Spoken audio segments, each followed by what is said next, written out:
Have a Stuka until we finish loading, indeed.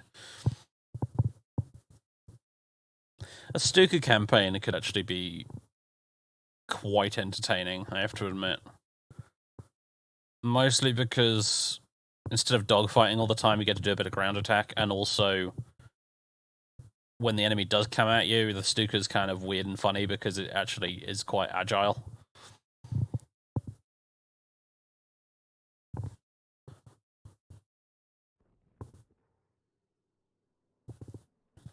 I mean, they were largely sitting ducks in real life, but there were one or two Stuka pilots in the Luftwaffe in World War II that actually did quite well for themselves once they realized that the Stuka could outturn just about every other fighter in the air. Alright, back to the setup. Mirror, the fuel, and of course our fancy paint scheme. There we go. Accept. Start. Here we go again! Ugh, why is everything tilted? Acorn, cleared for takeoff. Acorn, that's leader, better. Taking off, out. Acorn, this is Broadsword. In contact, Calling Danny Boy. Proceed with your mission. Winds from the southeast. Acorn, leader, copy. Alright, no, this isn't the Mark 14 that starts with the prop pitch set wrong. Right, off we go.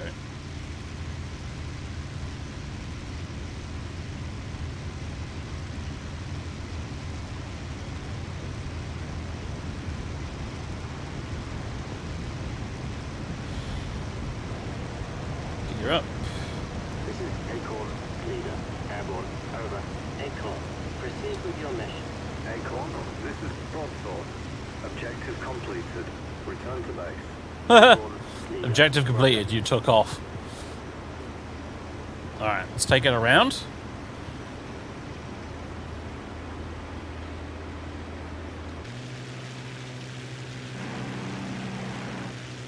What a beautiful bit of machinery, eh?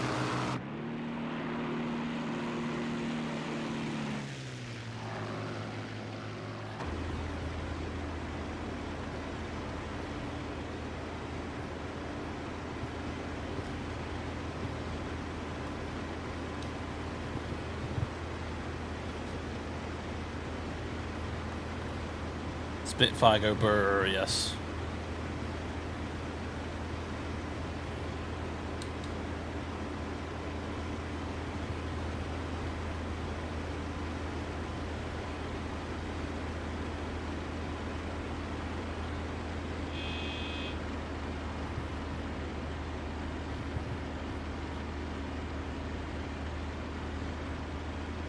Very entertaining fellow I once knew, actually, in the air combat group who went by the nickname Broadsword. I wonder how he's doing these days. We're watching you, scum.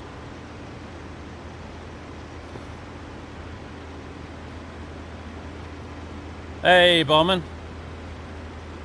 Thanks very much for the 15 months of subbage. I appreciate it.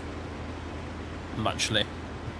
So I'm just tweaking my bloody earphones again, so I can actually hear myself talk. Not think, but talk.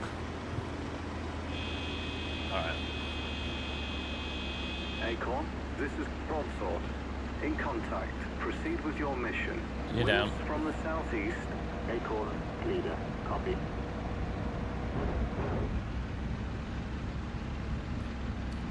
Flaps doon. How the fuck do I open the canopy? I've forgotten. Never mind.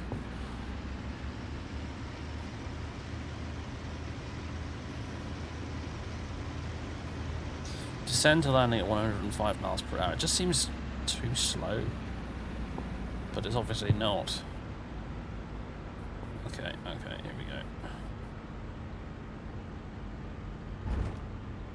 Oopsie daisy.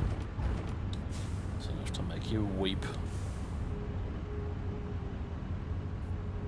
So what I'm going to try and do here is just try and stop the bloody thing completely before taxiing off. Just go to a complete halt.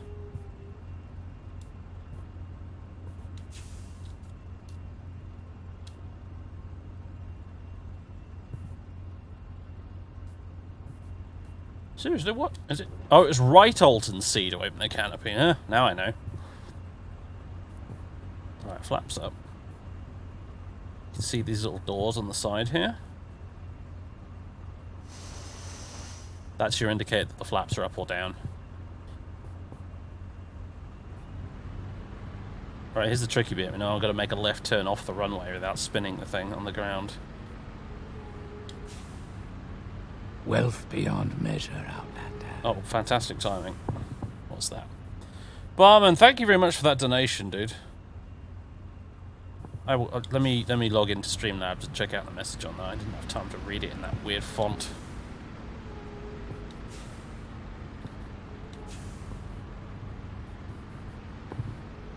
Shit, maybe that's the trick. Maybe you just gotta stop completely.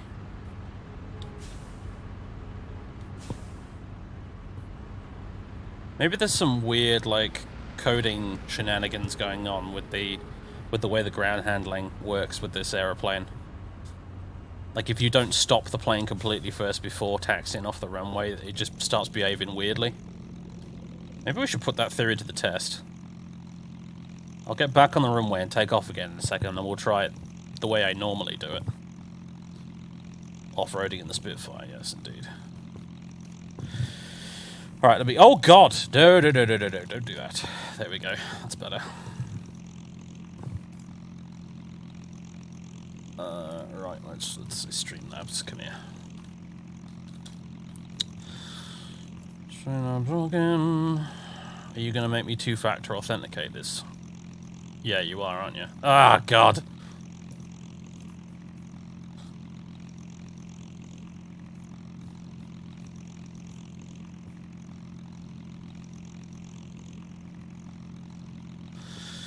Yeah, here we go. That's right, I got my phone here.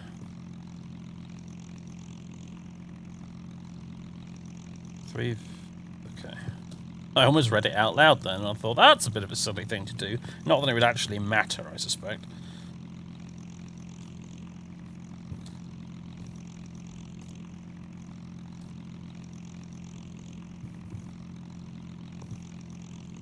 I'm a moron, you see, I read things out loud as I type them when I'm at my computer.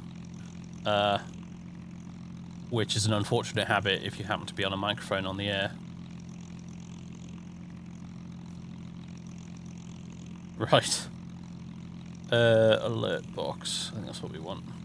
No, we don't actually. No, we want recent events. There we go.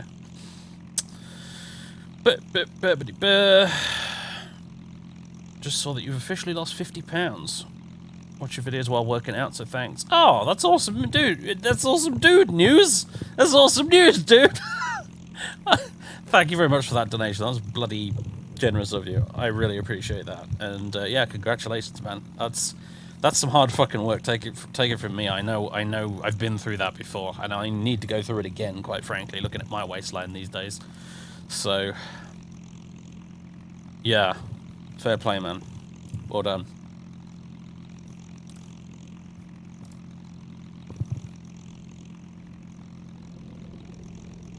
Right. Let's do this again.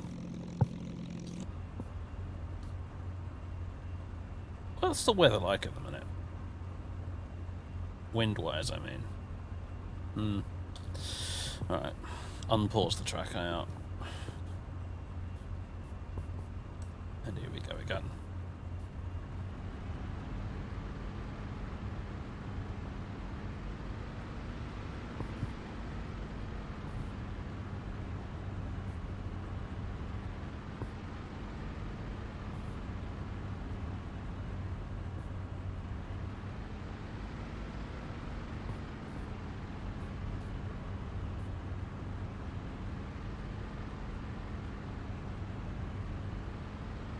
Not actually using the brakes at all right now, I'm just using airflow over the rudder. It seems to be doing the trick. What doesn't help this bloody plane as well is that you can't lock the tail wheel on it. I mean, I love the Spitfire, fantastic aircraft, one of the finest aircraft that Britain ever produced, but why in the goddamn could they not lock the tail wheel on it? I mean, for goodness sake.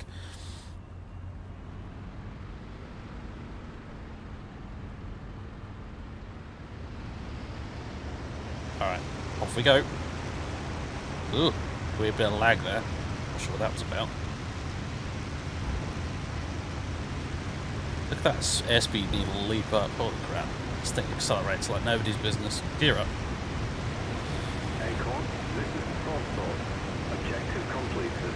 Return to base. Acorn, leader. Roger.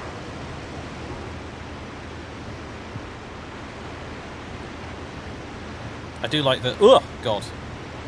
I do like that when you lean out of the window, the wind roaring noise gets much louder.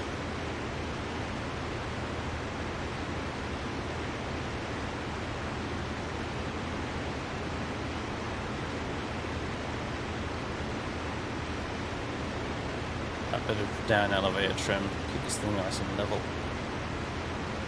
on the old horizon.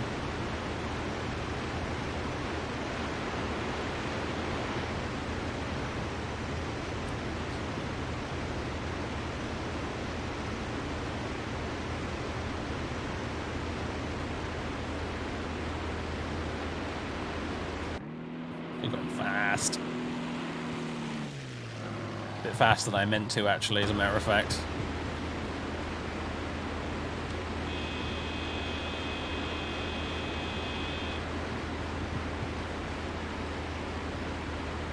Now, I could side slip here to lose speed a bit faster, and what you do with side slipping, essentially, is you kick the rudder all the way over in one direction and pull aileron in the opposite direction.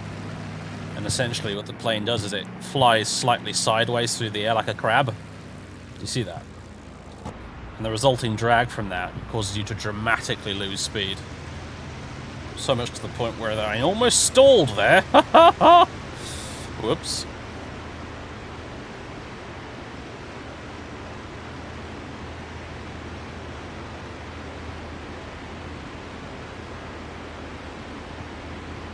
Can you fall out if you fly upside down with the canopy open? No, no, no, no. You're strapped into this thing. Well and truly.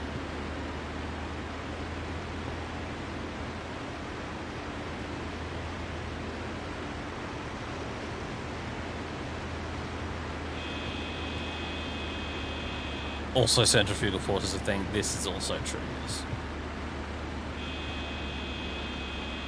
Acorn, this is Broadsword. In contact. Proceed with your mission. Alright. Coming in a bit fast this time, but we'll give it a go. Now, according to Jeffrey Wellham, who flew these things in real life, in his book First Light, which I recommend, it's very good.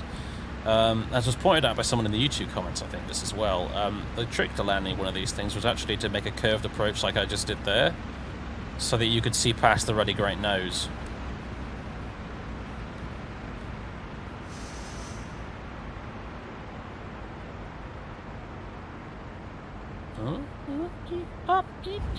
Alright.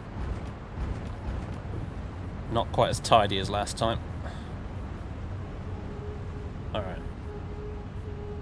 Brakes. I'm going to just do the same as last time. I'm just going to bring us to a complete halt.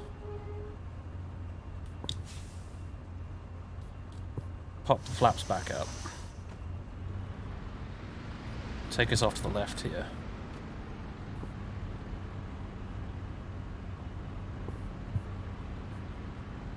Is that a picture of your wife? It is a picture of our sweetheart back home, one assumes.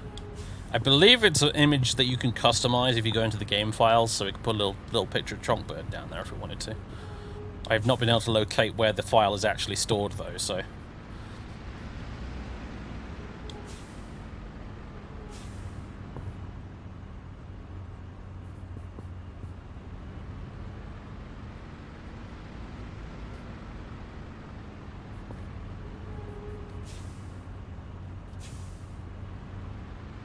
Yeah, I wanted to make sure the first time wasn't just a fluke, Django. We're gonna try it my usual way this time.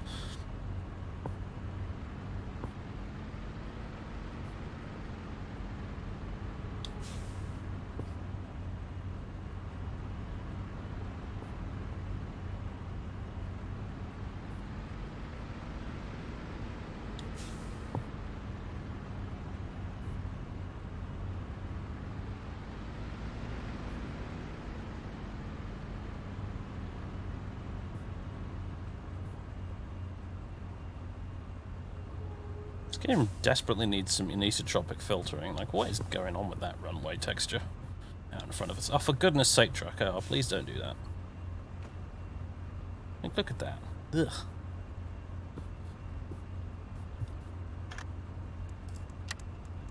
I can't get to graphic settings from here. Never mind.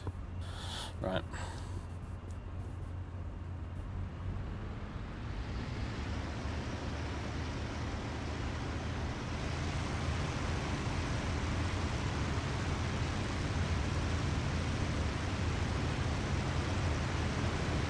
Acorn, this is Broadsword.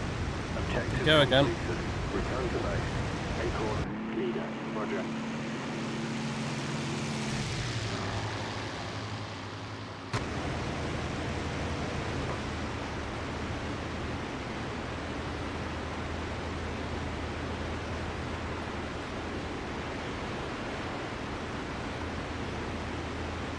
We're doing today besides flying in circles? Well, I'm mostly right now trying to practice landing the Spitfire properly because in the YouTube series I've been pretty bad at it.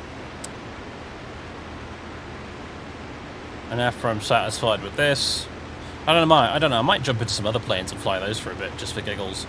But I might also move on to a different game. I got a few games I could play today, and I have no real time I need to stop streaming today, so I'll probably just keep going until I get bored.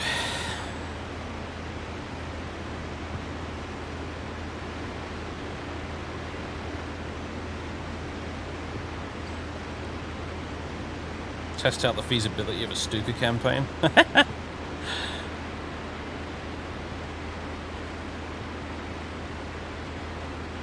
I'm not sure I really want it right now, because there's a whole bunch of extra controls you need to bind for the Stuka.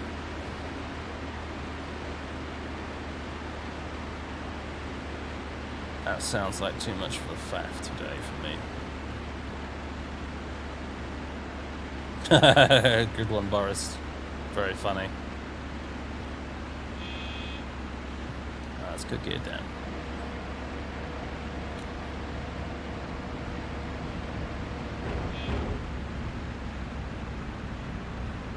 Acorn, this is Broadsword. In contact. Proceed with your mission. Winds from the southeast. Acorn, leader. Copy. Let's get flaps down as well. Bit of a balloon when that happens.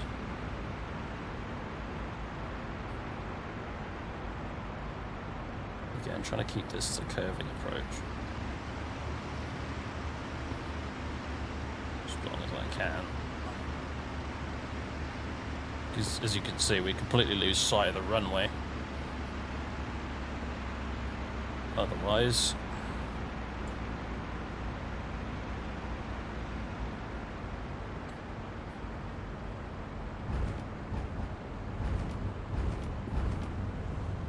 alright.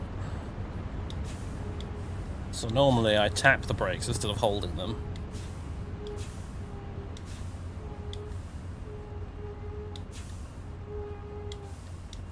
And then I make a turn to the left.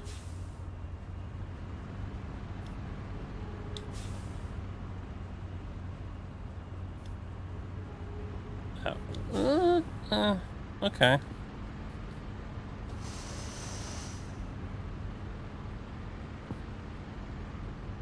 Alright.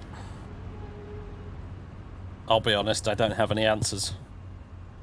I've either magically gotten better since I recorded the last video, or there's something about those Pat Wilson campaign missions. Maybe the wind? Yeah, maybe.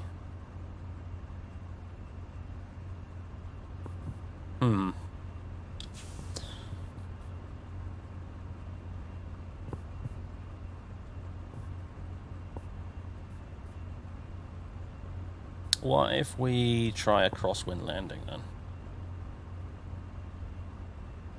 I'm going to leave the instrument panel up here for a second. I'm going to try landing with the wind coming across the runway.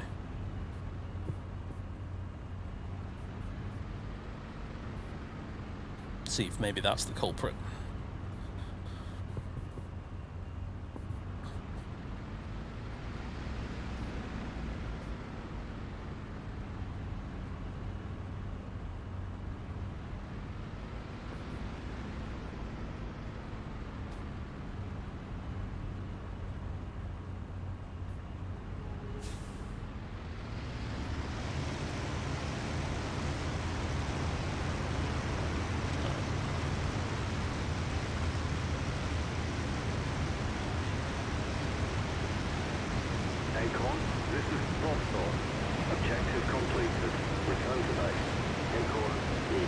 Okay, so if I think if I land on this runway here, we should hopefully get a little bit of a crosswind, although I think the wind is set to really weak source right now, which probably means it won't make a whole of a lot of difference, but whatever.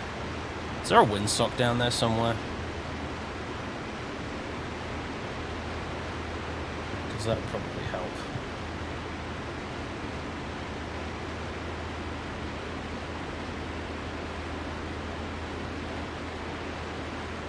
Don't bloody see one.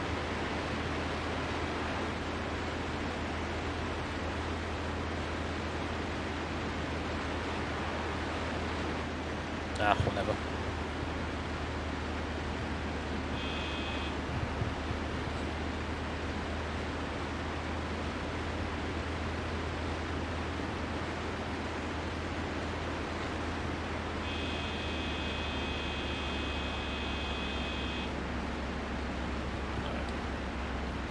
Gear down.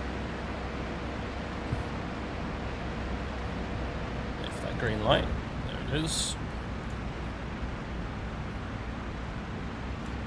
I'll leave the flaps up for now, but when we turn onto the final approach, then we will bring them down. Also, we've lost a lot more altitude than we probably should have. Let's correct that, shall we?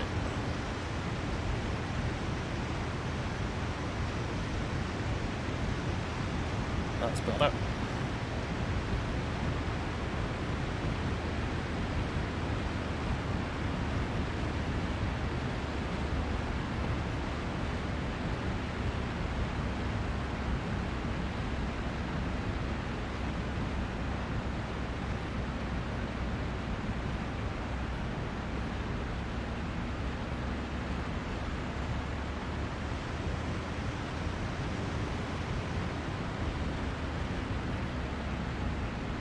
It's not much of a crosswind, is it?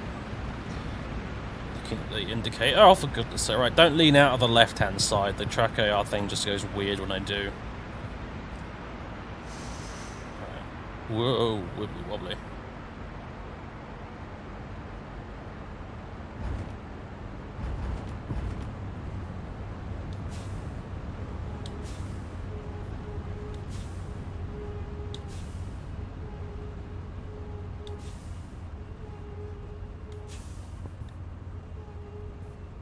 Oh, oh, oh, there it is.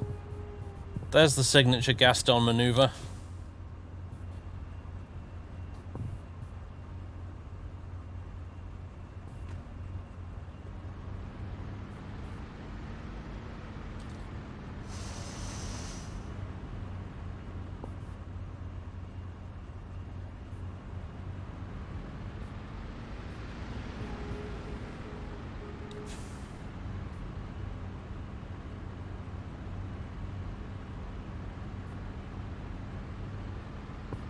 Maybe it's a wind thing. Maybe it's just, I don't know. Bit of a random chance. I have no idea. Maybe it was the wind, yeah. Maybe it was. Maybe it was the wind. Maybe I was just trying to make the turn too quickly. Like I was still going a bit too fast. But it definitely seems to behave itself a lot more if you stop first.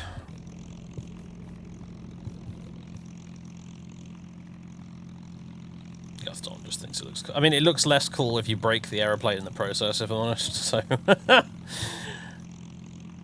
a little spinny pirouette ain't so bad, but when you lose an aileron or a flap as a result of it, it's a little embarrassing.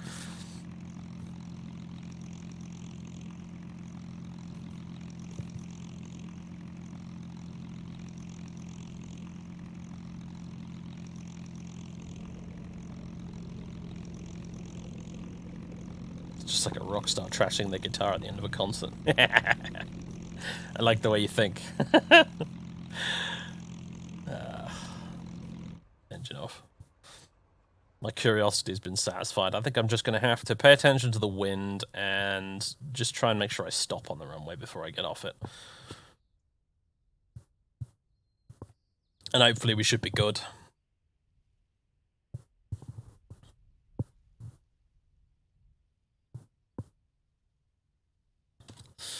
Finish the mission.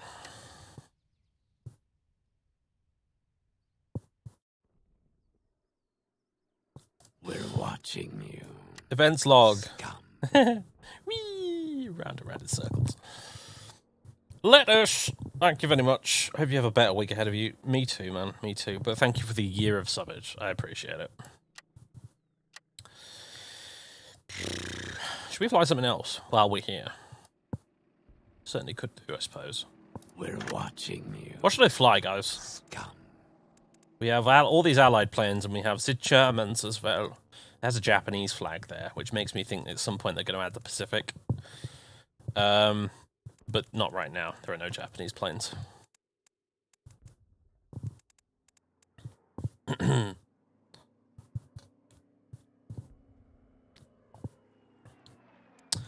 The bomber I wanted to fly, yeah, it's the A-20. This thing here. Mostly Russian paint jobs on account of it largely featuring in the game as a Lend-Lease aircraft. But there's some American paint jobs here as well. And a British one. There you go, RAF. Haha. Nice.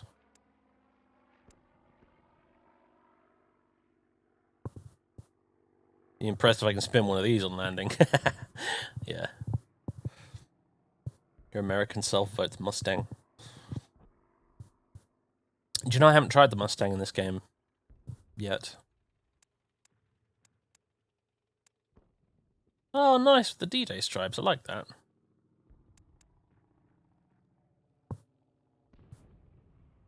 Alright, let's take this out for a spin. Gotta lower the fuel significantly, though. Modifications. Fixed loop radio compass for navigation with radio beacons. Oh, cool. Wow, did they really... Huh, they really put that in the game. That's kind of cool. Ammunition scheme. Huh.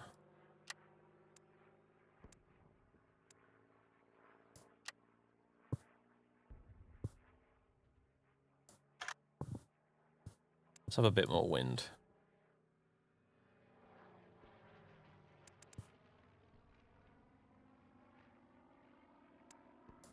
Weather average. Start. Tempest. Oh yeah, we can fly the Tempest.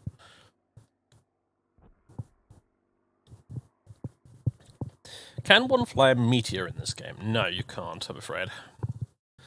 ME-262, yes. Meteor, no.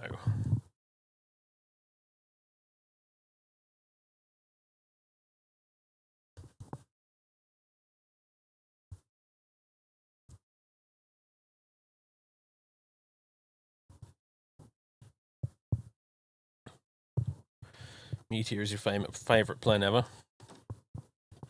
They were bloody death traps, those things. Tons of people got killed learning to fly them. Very interesting looking plane, though. I'll give it that. Right, A-20B setup. There it is. So it's a twin-engine bomber. It has a dorsal gunner in the back here. Does it have a ventral sort of turret back there? Yeah, I think it does. That little hole in the bottom there. It's obviously got a bombardier in the front. And you've got the pilot bit up there. It's just one seat. And he does have a gun sight because this thing does have forward-firing guns in it. A pair of... what are those? Browning? 30 cal? 50 cals? I'm not sure. Probably a pair of 50 cals if I had to guess. M250 cal, yeah, that's what that is. Fairly quick little thing, but definitely technically a bomber still. It's the closest thing in the game currently to the Mosquito, which is probably one of my favourite planes of, well, ever, really. And they are going to add the Mosquito in the Battle for Normandy campaign add-on thing, DLC, whatever you want to call it. But the A-20 is a pretty cool plane. Flown by every Allied Air Force in World War II. The Russians, the British, and the Americans all flew the A-20. I'd really like for them to add obviously the Mosquito, but also stuff like the B-25 Mitchell. And maybe the B-26 Marauder would be pretty cool. I mean, in an ideal world, you know, you'd want the B-17 Flying Fortress and B-24 Liberator and Lancaster bombers and stuff as well, but it's possibly a bit beyond the scope of what the focus of the game is really meant to be about. So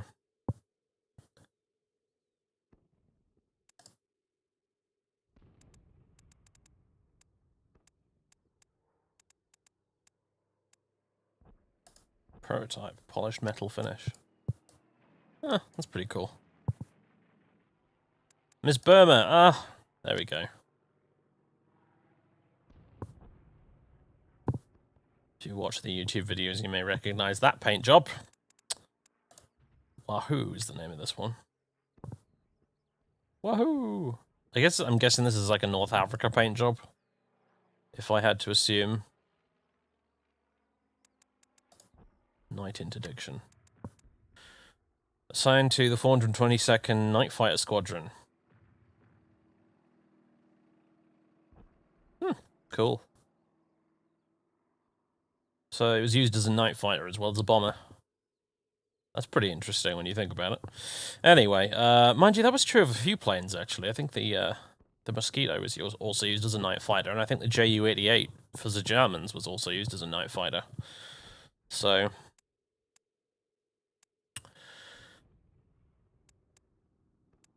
what's the difference between mid and late 44? Oh, you basically just lose the invasion stripes on the wings. That seems to be the main difference.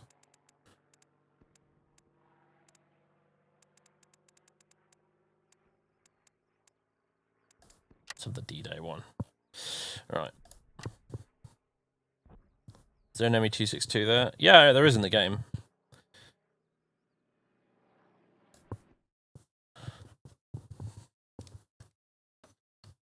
I did fly it on stream once, very badly. Alright, we have Russian comms because the game considers it to be a Russian plane. How amusing. Alright. Here it is.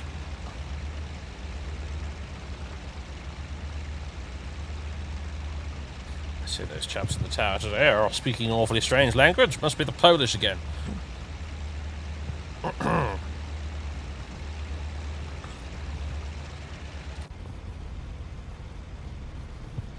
Lots of buttons and switches.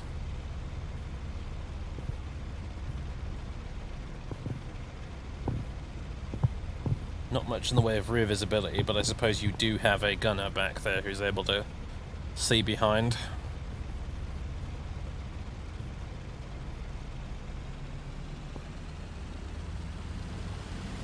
I don't remember if the props on this are contra-rotating. Seems to me like they probably aren't, because I'm drifting off to the right a bit. Still. At what speed are we meant to take off in this thing? That's what I want to know. Whoa, God. All over the place.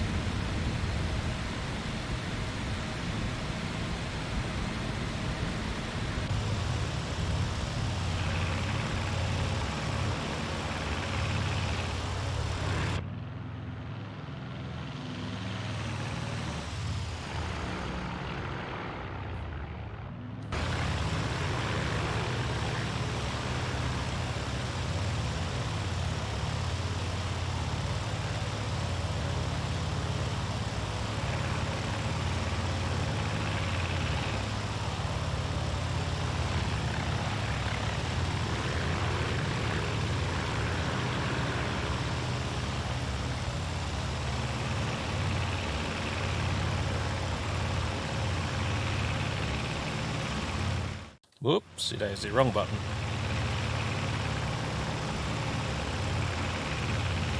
Anyway, you can see there the Bombardier in the front. And you've got Milado in the back there.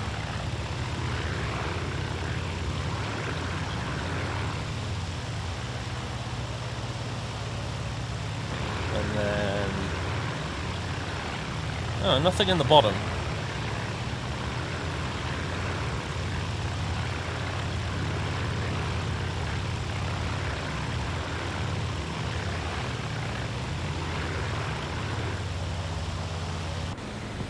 Alright.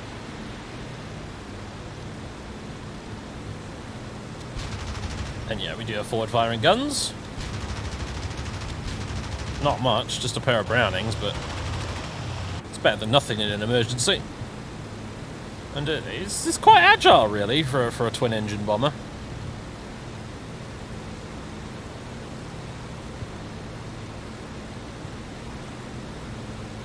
It's a decent little plane.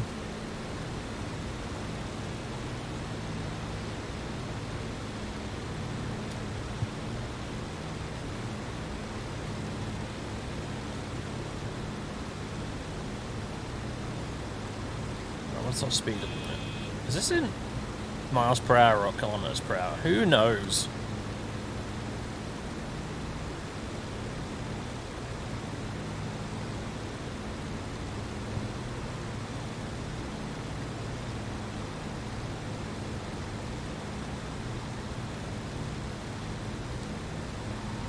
I'll put the gear down now.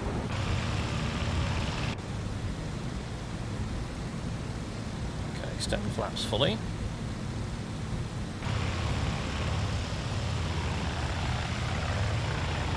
But do we have to hold? Ah, we have to hold the flaps button for them to go down. How do we know when they've gone all the way down, then, at a glance? I guess we don't. There's probably an indicator in here somewhere, I just don't know where it is. This is the sort of things you should probably look at before you take off, huh? Descend to start landing at 130 miles per hour. I think we're going a wee smidge slower than that, if I'm honest, but alright.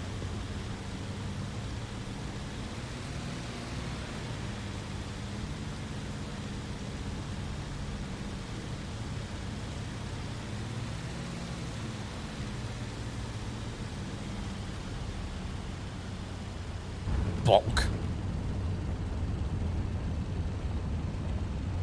3-point landing. Really? A 3-point landing in this?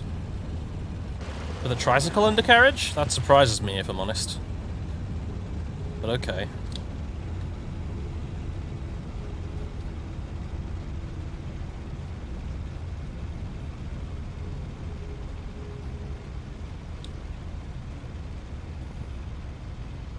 Right, hopefully those flaps are up now.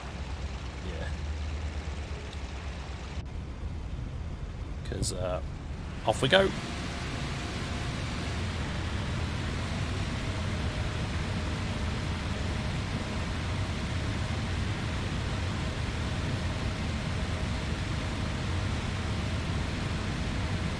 just have an air traffic controller exchange program going on, that's all. Gear up.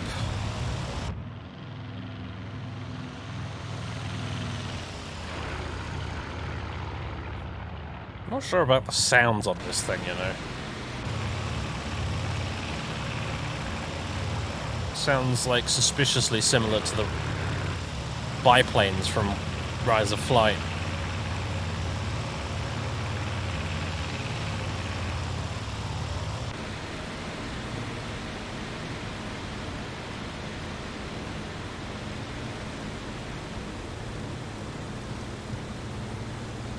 I don't have any bombs, Thunder.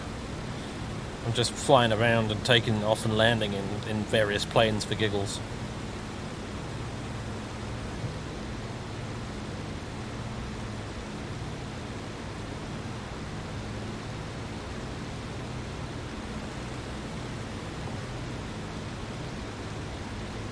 Nice view out the side window, though. The engine there. Very cinematic. Neat.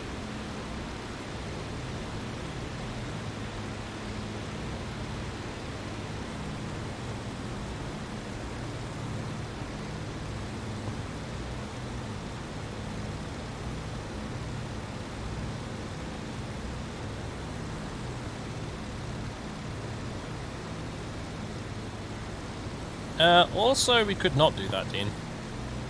Just saying. I invite you to buy the game yourselves and crash the aeroplanes to your heart's content if you want to do that, but it's not how I want to do it. It's not how I play.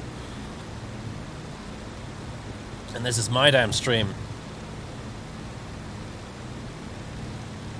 Hello, Variax. How you doing, sir? As I speak. Right, gear down. Put the flaps down. Yeah, plane starts ballooning as soon as we do that.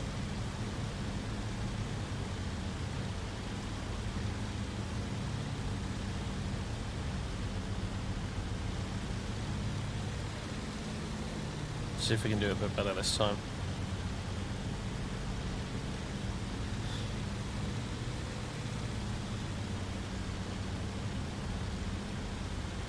With less of a thunk, that is to say.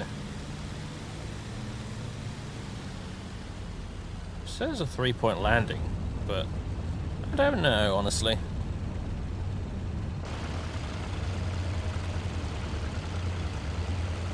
It's not however I've been told to fly a tricycle. And by tricycle I mean the undercarriage configuration here with one wheel in the front.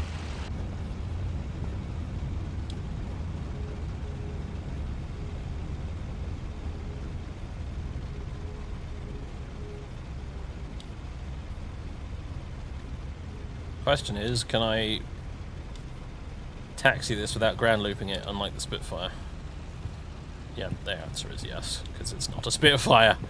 As simple as that. You know what I want to try, though? I want to try the 109, because that is the king of the ground loop, that plane. It's even worse than the Spitfire. At least it should be, if they've done it at all accurately.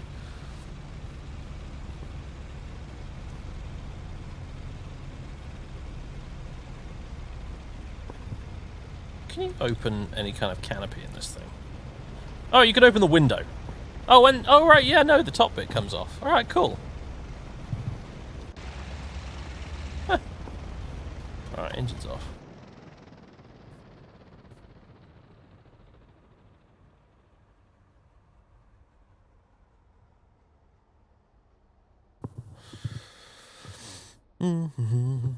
Cozy little cockpit, isn't it? Oh, look! Because the game considers it the Russian plane, we have Russian sweetheart on dashboard. In her flying gear, she is, of course, also fighting for the motherland.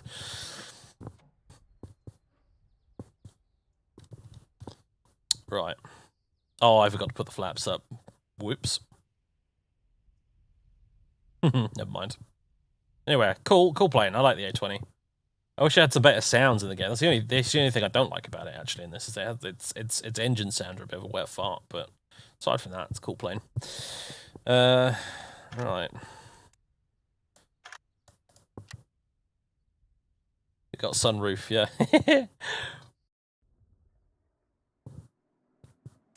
Alright, so let's see.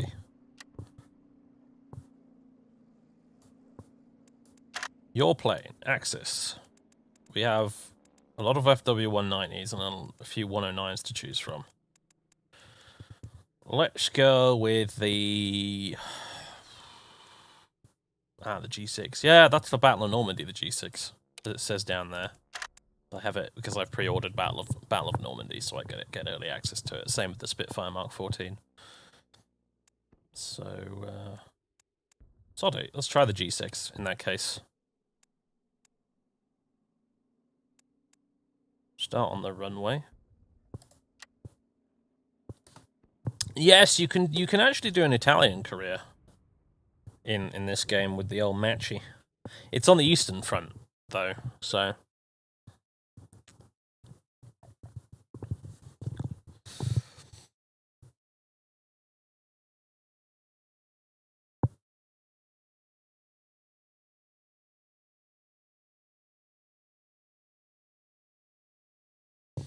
there's the old P40.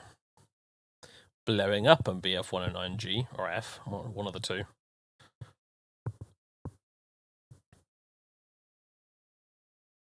P40 is a cool plane as well.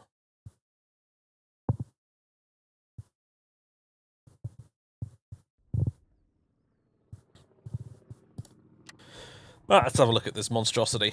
Right. I have to admit, actually, the later 109s, like the G series, are actually not bad. They don't have that sort of, like, pointy, angular, we're super-duper evil look about it like the earlier ones do. You know, it doesn't look quite so much like a fucking TIE fighter. Right. Default paint scheme. What else we got then? Prenzel, Stamp, Schwanica, Lino. Oh! Finish! But with censored swastikas, so it looks really weird.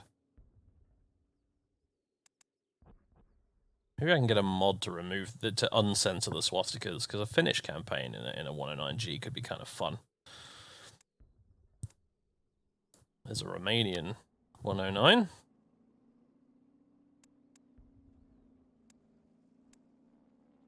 Ooh. Yellow and black swirly propeller thing. Oh, red and white swirly thing. Very fancy. There's Eric Hartman's aeroplane.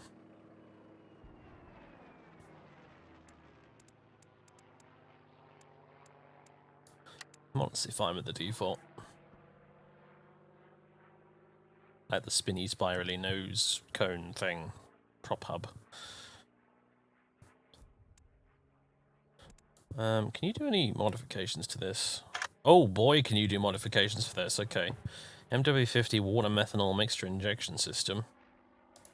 Why the fuck not? Erlehalber. The Erlehalber canopy retrofit modification. Oh, yeah. So instead of this thing with all the bloody... like a medieval fucking cottage window with all the framing bits in there, you can replace that with the much better...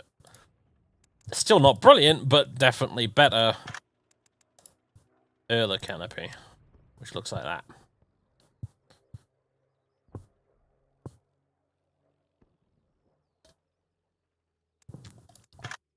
What else can we stick on this thing? We could put the 30mm Mark 108 nose cannon on there. Throw a few potatoes at people. And then you got the gun pods as well you can slap on the bottom.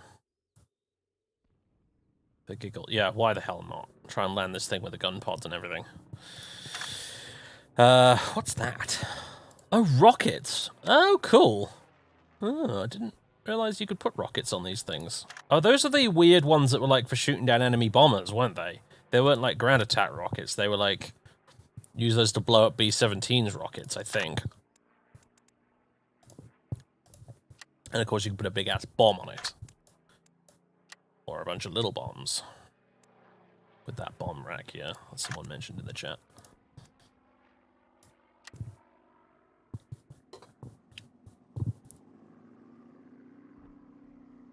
Pimping this plane, yeah.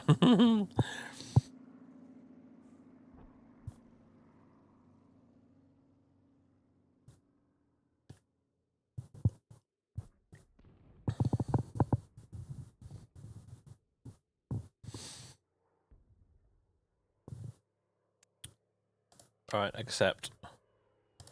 Can't wait to make a mess of this thing. Maybe I'm hyping it up too much. Maybe I'll land just fine and it won't be an issue. And you'll be like, what the hell was the fuss about, Dave? Come on.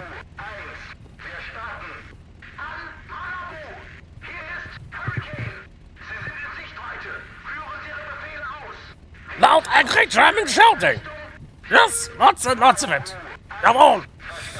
Alright, so we give this... oh god. Hi there, Brunhilde. So we got that... yeah, okay, so we got relatively okay rear visibility in this thing on account of the armoured glass headrest there on the seat. Which is pretty good. Although, Jesus Christ, these things were really cramped in real life, and it even feels cramped in the bloody sim as well. Like, if we go on the external view, have a little look here at the pilot, like, he really doesn't have a lot of room in there. Like, he's wedged right in that tiny thing.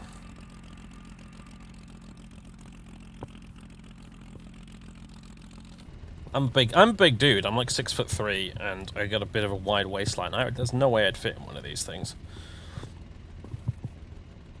Chat pause due to scroll. Oh, for goodness sake, really? There we go.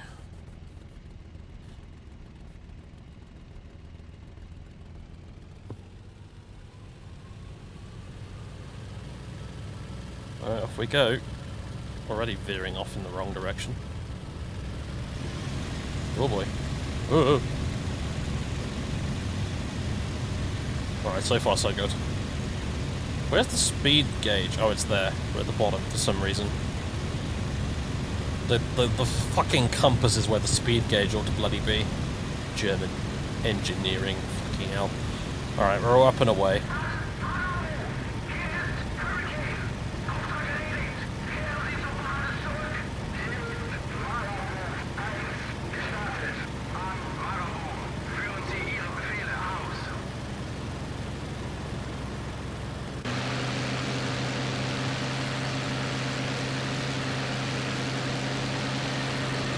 Look at that thing go, though. Look, guys! Swirly cam is back after all these years.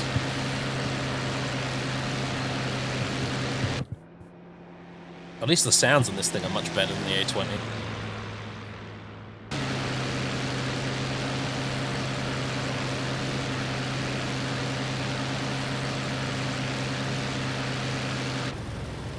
Alright.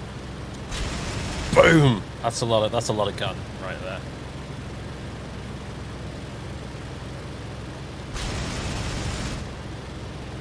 Skadoosh. Yeah, anyone you point this thing at is probably going to be dead very quickly. You also have ammo counters in this thing, which is actually genuinely pretty brilliant.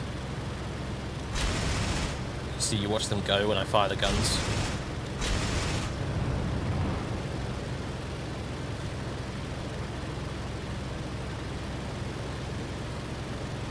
Which of the new IL-2 games do you recommend? Honestly, this one. I think this one's the best one at the moment, personally.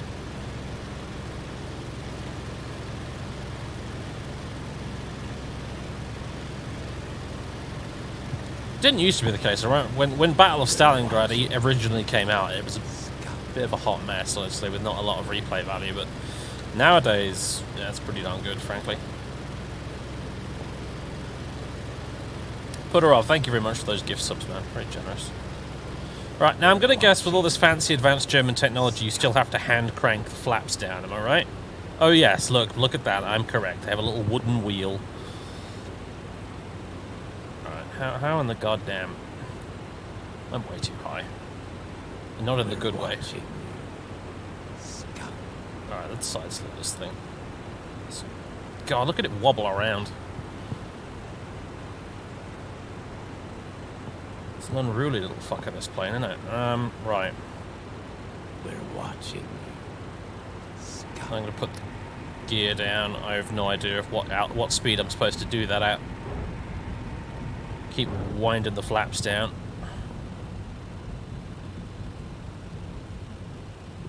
We're We watching. don't run out of runway. Scout. Ooh. There we go. Right, full backstick, stop the nose going forward with the brakes. We're watching you. Scout.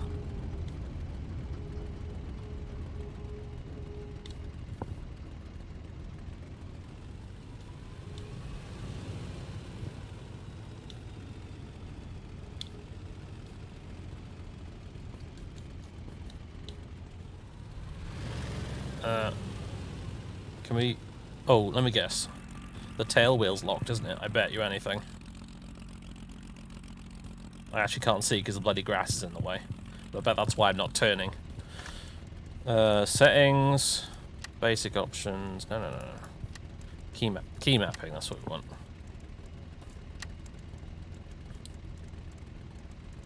Tail wheel lock unlock. Alright, it's left shift G for some strange reason.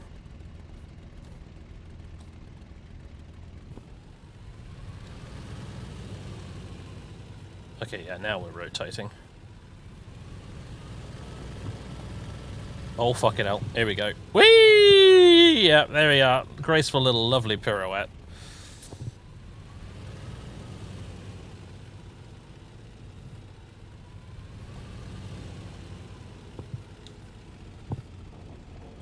Hand crank those bloody flaps up with that really great lever.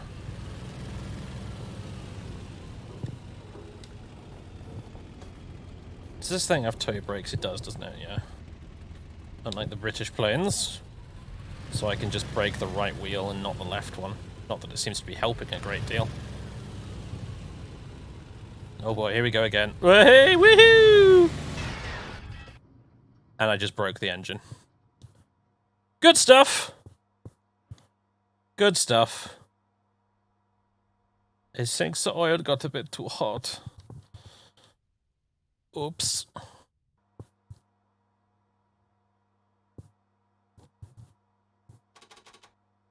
Sorry, Hans. I believe I broke your airplane.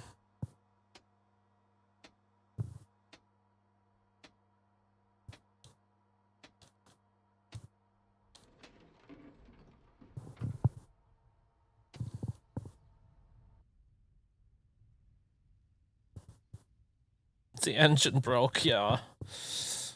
Oh no. Oh, look at that. Look at the groove I left in the dirt with the tail wheel.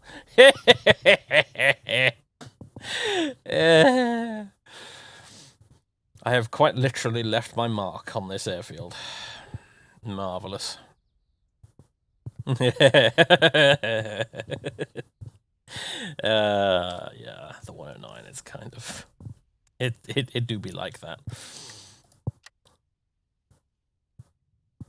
It is quite a pretty plane, yeah. In its defense. Now, personally, I was always more of a fan of the old FW190.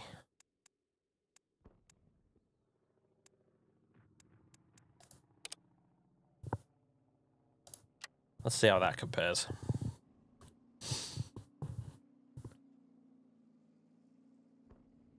The Butcher Bird, as the Allied pilots called it.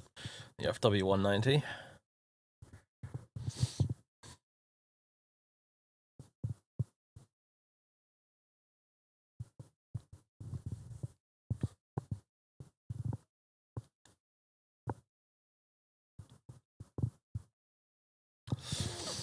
The 190 is the more advanced of the two as a framework. Yep. It is. It's definitely it feels like a next generation aeroplane compared to the 109. That's for sure.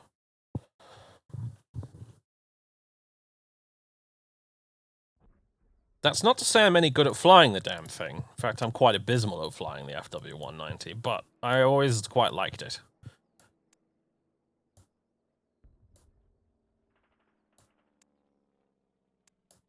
Modifications we put in this thing. Oh, different gun configurations.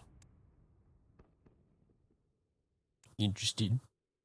Bomb load, rockets.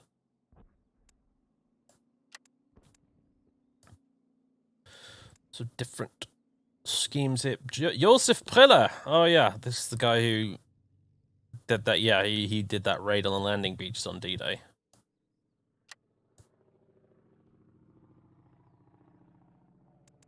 There's Galland, Adolf Galland, again, another famous German pilot.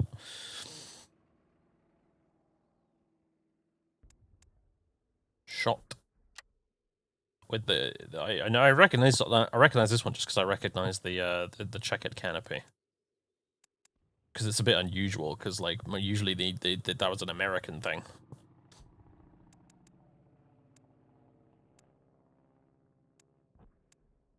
Oh, look at that thing. It's a bit different, isn't it? Let's go with Galland's one. Why is he fuck not?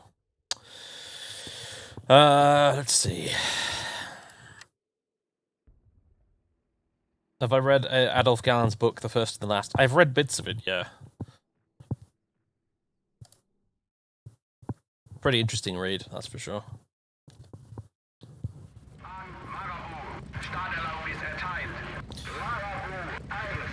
Alright. So, this is what the cockpit looks like. It's got pretty darn good rear visibility. Achtung!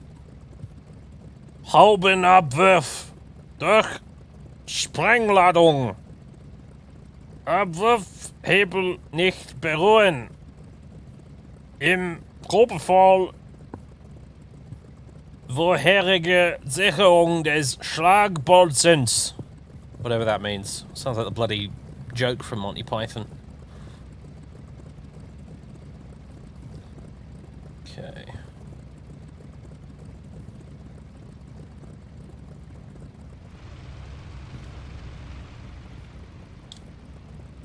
Speed gauge is where it should be. Artificial horizon is not where it should be, quite frankly, but I'll live with it. RPM gauge is also probably where it shouldn't be. Honestly, the only thing they got right is the bloody speed gauge, but whatever. The altimeter's all the way over there for some stupid reason. Who knows why?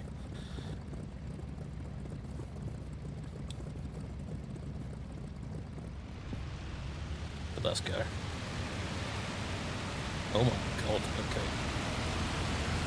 Quite a kick to the left on takeoff.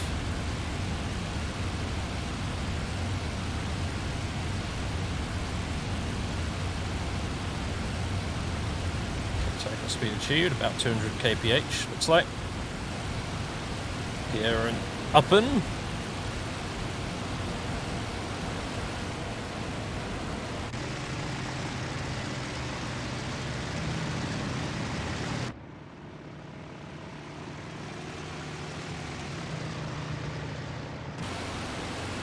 Climb at 260 kilometers an hour, huh? There's the guns on this thing. Fairly substantial.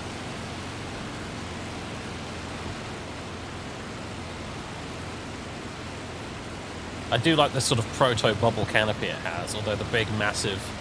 don't know what you'd call this, really, this arch over the front here, it gets in the way a bit.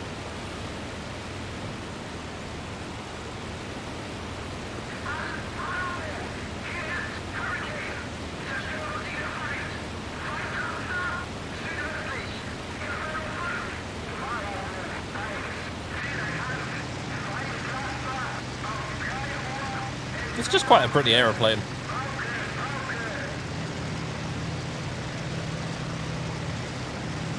It has that kind of beefy, intimidating look that a lot of radial-engined airplanes have, but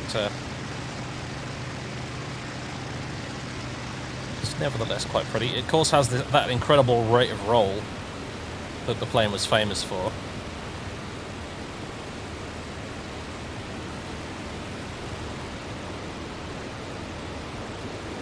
What's my favourite World War II plane? It's hard to pick just one, really. Genuinely.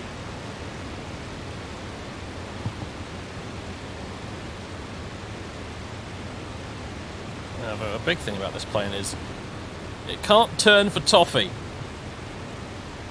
It's like an American car. We can roll and change direction very quickly, but we can't actually, you know, reverse our direction very easily. So if you find yourself with a Spitfire on your tail and you start doing this, you don't do this. That'll get you killed.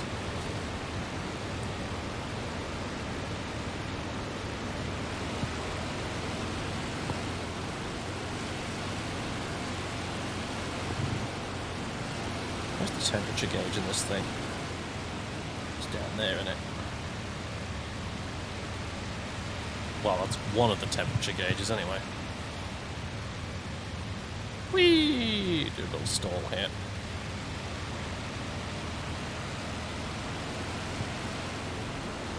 Recovers quite nicely. Right, let's see if we can land on this runway directly in front of us here. How much can we slow down before we get there? Now, problem with this thing is it probably is quite difficult to slow down because that was the whole point of it, is it's very slippery and very fast.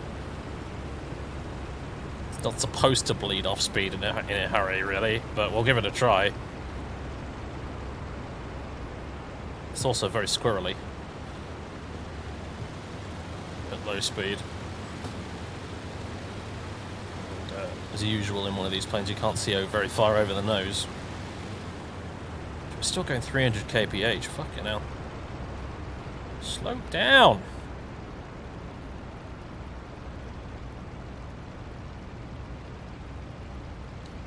Alright, I'm putting the gear down. And... oh boy! Yeep! That was nearly a big fail. Alright, the flaps are coming down. They obviously have a switch in this thing. They don't have a big ass wheel like in the The 109. Alright, fuck it, just clonk it down.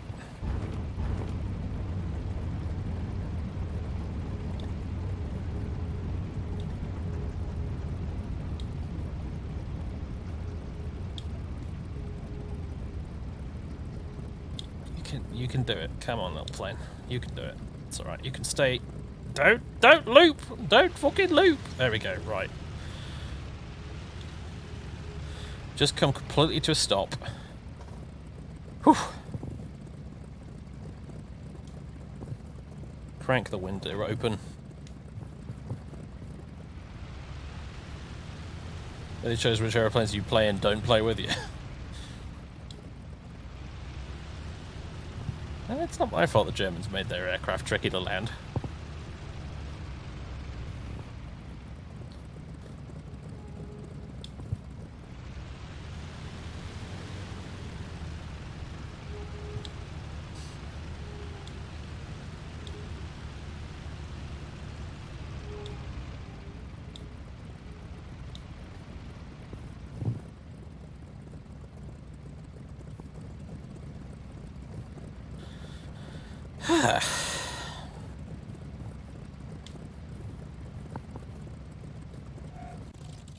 Oh, forgot the flaps again. Can we raise them? Do we still have enough hydraulic power to do it? Looks like it. Oh, not quite. Just ran out of hydraulic power. Oopsie daisy. Never mind. Oh, look at that. The engine's quite nicely animated, isn't it? See how the little bits inside were moving as well. Anyway, very pretty plane. Definitely more used to shooting these things down rather than flying them myself, though, admittedly, as Django has pointed out.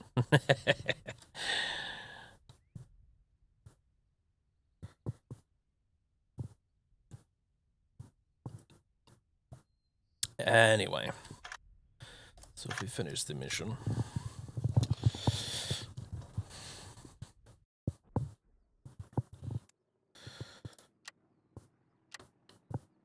So now, why don't we fly the plane that was basically the Royal Air Force's answer to the FW-190, which was this, the Hawker Tempest. Also, the Hawker Typhoon was an earlier attempt at sort of matching the 190, but the problem with the Typhoon had a lot of issues, and also, it's not actually in the game yet. They're going to add it in Battle for Normandy, but it's not in the game yet. But the Tempest was kind of like the Typhoon, but with all the bad bits removed.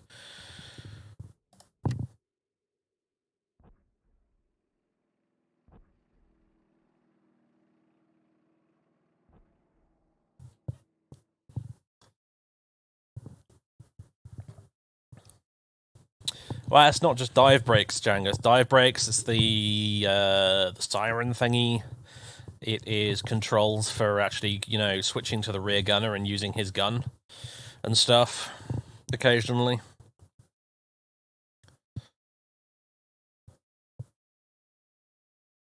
Yes, the Typhoon was exactly that, yeah. It was mostly supposed to be very fast. It was a successor to the Hawker Hurricane, and yeah, it had like 12 30 caliber machine guns on it, yeah. Which later got replaced with 4 20mm Spano cannons, and the plane was basically just redesignated for ground attack, because it just didn't quite work as a fighter.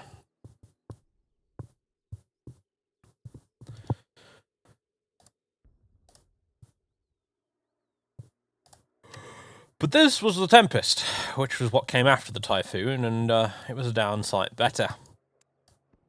It's got much bigger wings. It's got 420mm cannons, which are Mark 5s as opposed to the previous ones, which are a different, earlier version of the cannons, which are flush with the wings instead of poking out the sides of them like on the Spitfire and the Typhoon. It's really bloody powerful, really bloody fast. It's got this big-ass Sabre engine, I think it was called. The big fucking engine on the front of this thing. Bit of a monster, this. Like this plane, like this aircraft, just as a piece of machinery, is massive. Like, you see photos of these, and like each of these prop blades is about the height of an average adult man.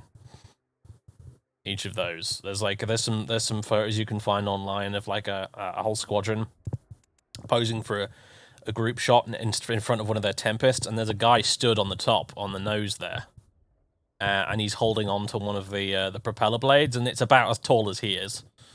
So you compare that with your 109 and 190, which are very, very little planes. This thing is huge.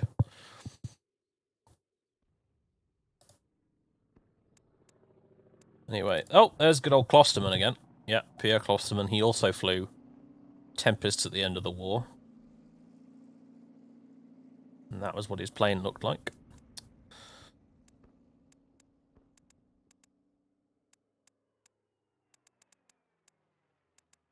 Let's go with his one, why not?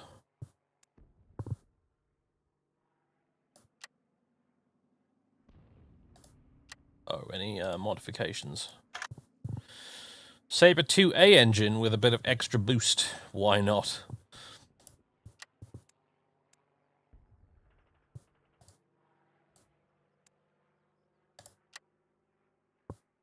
It's still not quite as big as the Thunderbolt. Yeah, it's still not quite as big as the bloody Jug. We might fly the Jug next. I like the Jug a lot. I would really like to do a like a ground attack campaign in the Jug. Leader, taking off. That'd be a lot of fun. Shooting rockets at tanks and stuff. In contact. Proceed with your mission. Winds from the So, southeast. as you can see, we got a bubble canopy, so we got fantastic visibility all the way around. The instrument configuration is all fairly sensible. It's got your you got your speed on the left, artificial horizon in the middle, variometer on the right, altimeter down there, directional gyro, and the turn and slip indicator, which you know, is all nice and sensibly laid out, unlike in the German aeroplanes.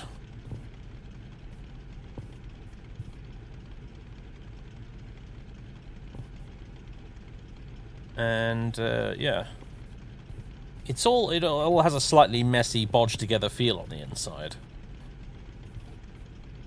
but everything's more or less where it should be. Oil temperature, radiator temperature, oil pressure.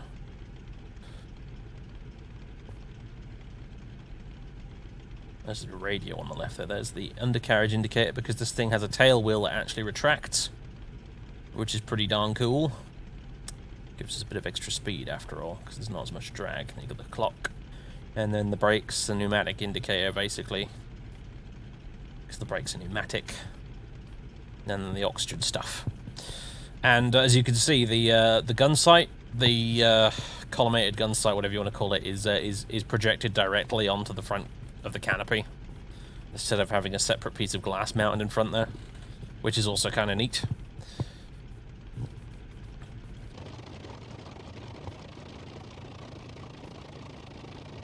Alright.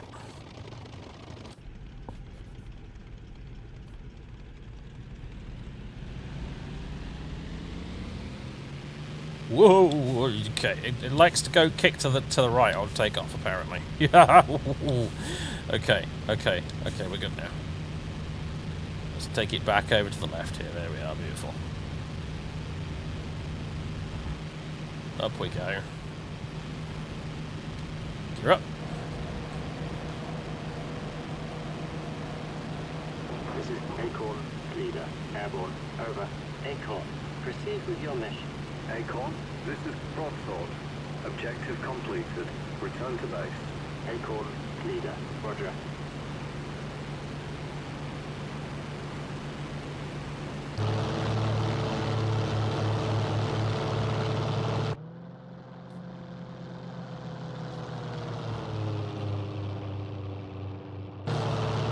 Can the engine inject alcohol? It doesn't need to. Is the simple answer to that question. It simply doesn't bloody need to.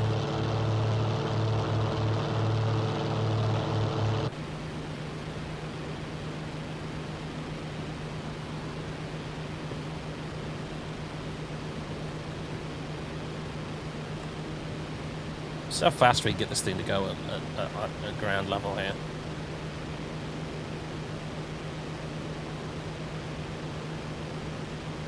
320 miles per hour. Sinking a nice and trim there.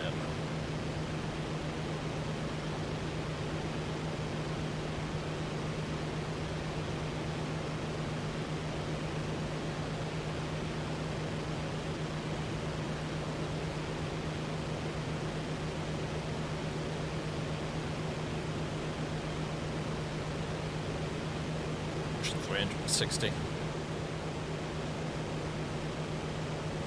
It's a bit of a rocket, this thing. The most impressive thing for me is what happens when you do this.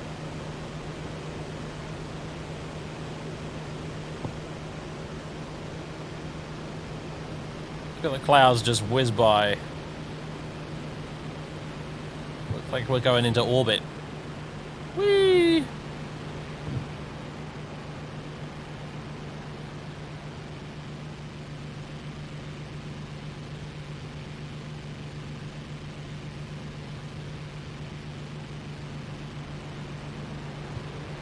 Alright, where's the airfield? Probably left it half a million miles behind us. There it is, down there. I think... Wait, no, that's a different one. Where's that one? There it is. I think I might go buzz the tower for a giggle. I'm doing alright, David, actually. I've been better, but I'm enjoying the distraction of the stream. Can I turn the cockpit lights on? I can.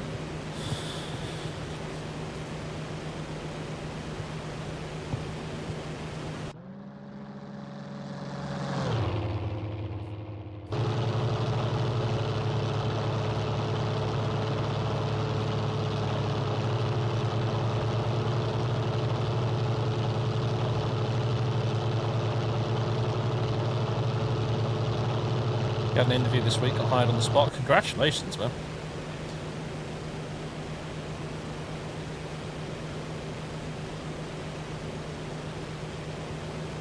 Where's the tower? I want to buzz it. There it is.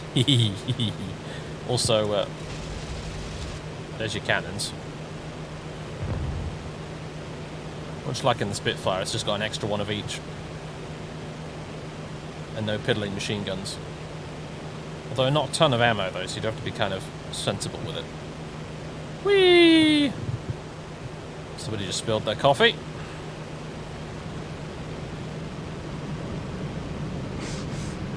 As you can see, you can actually like turn surprisingly quick when you've got the speed to burn.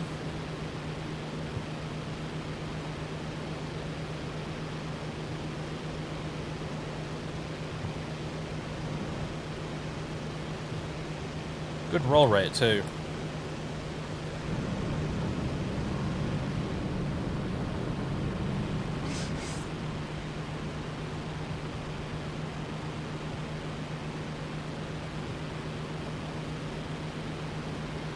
There is or at least there was, it may have been taken down due to copyright shenanigans since, but there was a really good documentary on YouTube that someone uploaded about the Tempest.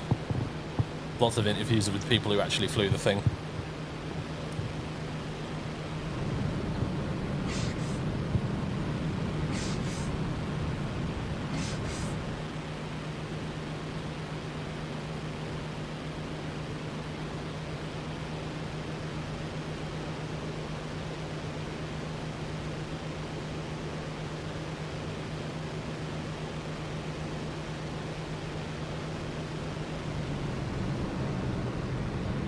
Slow down.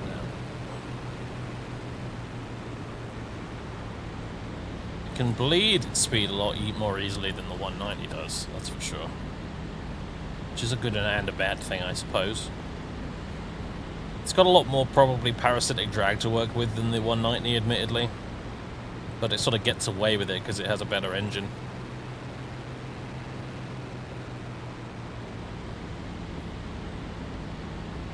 I'm going to assume it's similar to the Spitfire, so gear out at 160. It's got a pretty stonking great undercarriage, this thing too. With the wheels nice and wide apart as well, so it'll make it a bit easier to land properly. And hopefully keep us from dipping a wing and making an arse of ourselves. Bring the flaps in as well.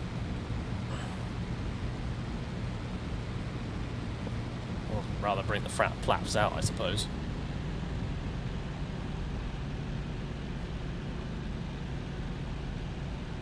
Oh, come on.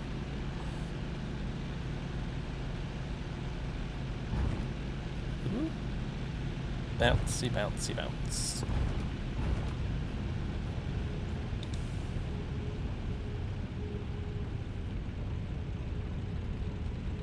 Acorn, this is Broadsword.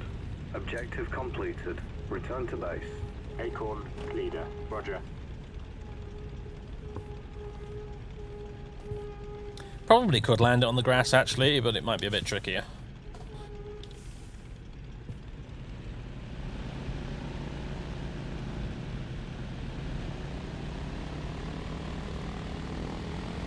Yeah, you definitely need to steer with the brakes in this thing compared to the Spit.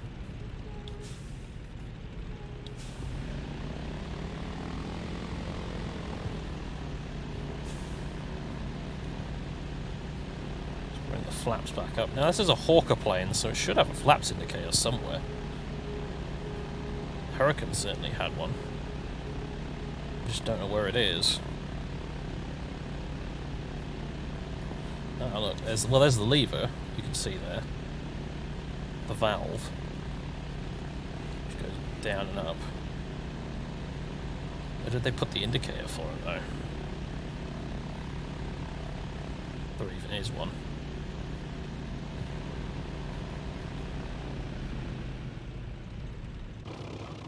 Sidney Cam was a lad, he was. It's crazy to think that the same guy who designed the Hawker Hurricane also designed the fucking Harrier jump jet.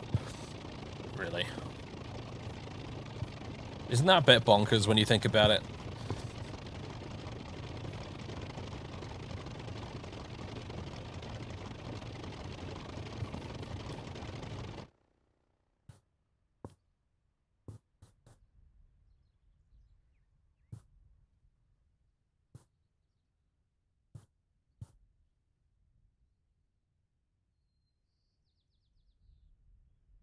Anyway, there's the Tempest. I bloody love this thing. It's great.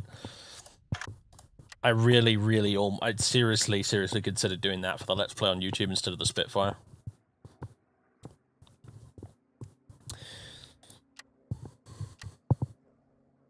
Right, there was some talk of the jug earlier, so let's give that a go.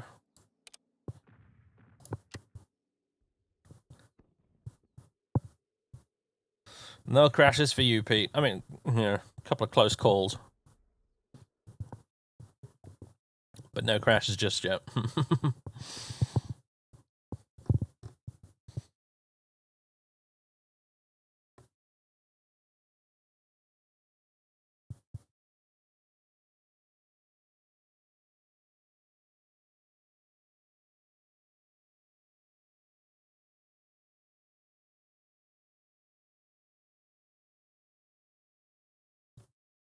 Shame all the free French cat Spitfires. Yeah, it's unfortunate.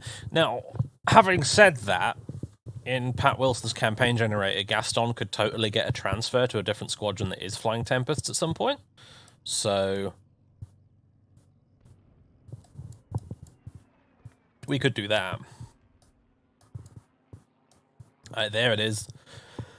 The big, beautiful joggy wuggy. P-47 Thunderbolt. It's big, it's made of metal, and it looks like it could fly straight through a brick wall without being even bothered. I love this thing. Modifications. Removal of 4 external wing-mounted machine guns to reduce total weight.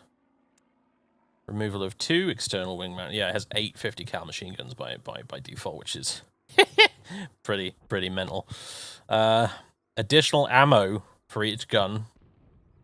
Ground attack modification, underwing and underbelly racks for bombs and rockets.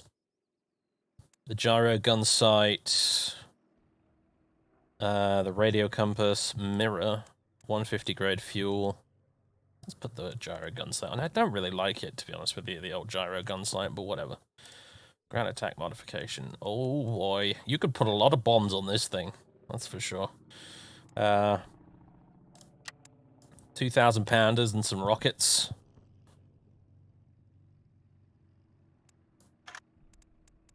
You could have 2,000 pounders and a 500 pounder.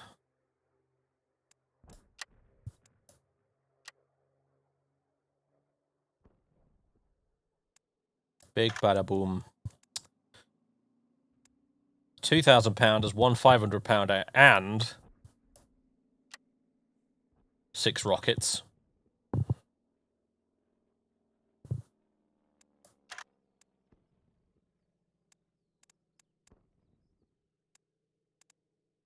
Or just a crap load of gun ammunition.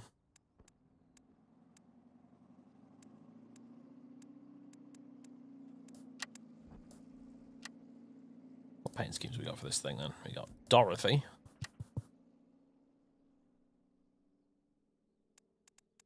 Little Tuffy. I love the American aeroplane paint schemes. They're always so fun. Snort and Bull. Winged Skull. Are we the baddies? Cross of Lorraine. Hey, look at that. A free French Thunderbolt. Nice.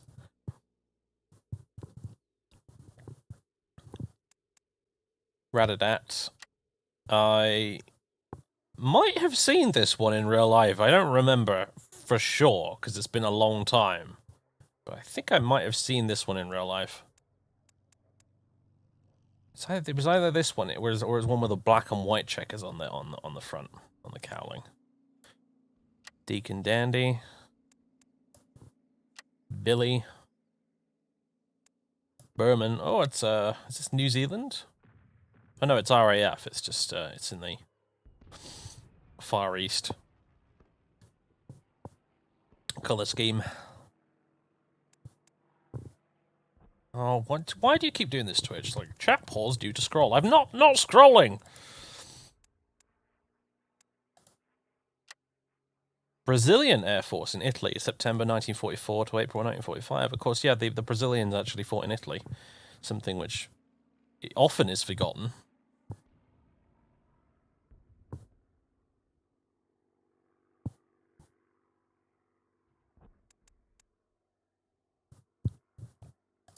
Mexican P-47. Served in the Pacific War against the Empire of Japan during World War II. It's the only unit of the Mexican Armed Forces ever to see overseas combat.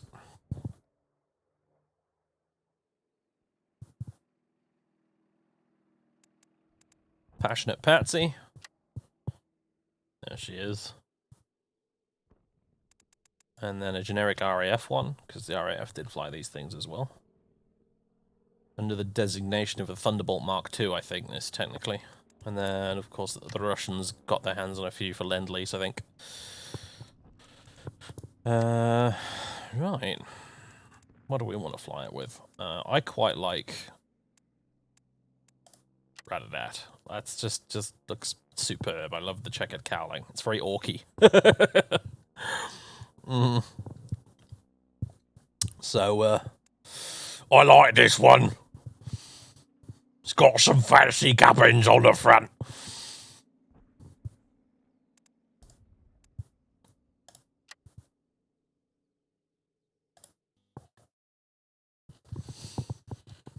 Alright. Ruffman, cleared for takeoff. Ruffman, leader, taking off. Out. The way he pronounced it, rough man. Mudguard, in contact. It's like he cannot believe he was given such a silly call sign. Ruffman, leader, copy. Aircraft will be pulled to the left, keep it on course using the right pedal, good to know. I like these little tips you can turn on in the bottom left there. Alright, so there's the cockpit. Speed, altitude, bank indicator, climb RPM. We seem to have some sort of picture on the left there. Lots of flipping buttons in this thing. Lots and lots of buttons.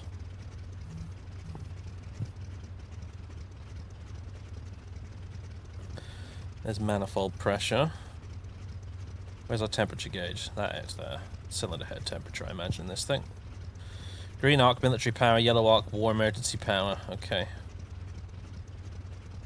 Oh, that's carb air. Okay.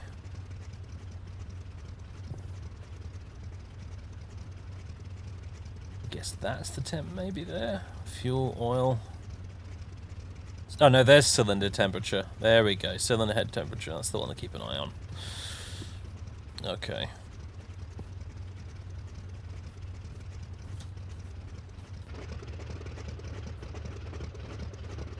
Very shiny plane.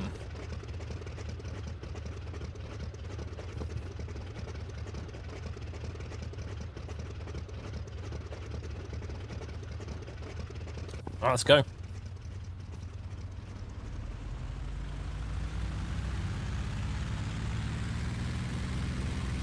Oh, it sounds fantastic. Well, it's quite gentle on the takeoff roll, actually. And barely having to put much rudder in to keep it straight and narrow.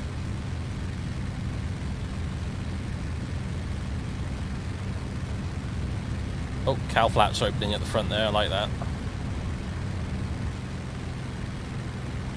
Rough man, this is Mudguard. Right, gear up. Objective completed. Return to base. Rough man. Gear's taking its sweet time to come up, that's worth noting, I suppose.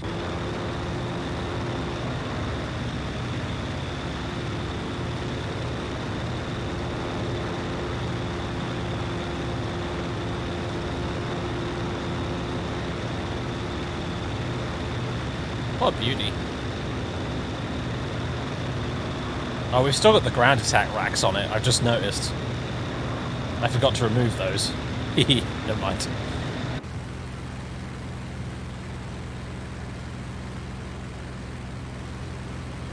It's a very stable aeroplane as well. Obviously not very agile, but steady as a rock.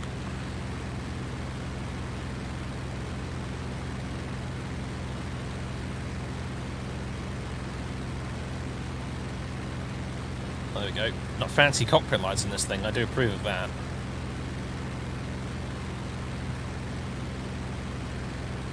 Climb at 160 miles per hour in this thing, apparently. Do not open cowl flaps above 225 IAS. How are the temps doing? Fine.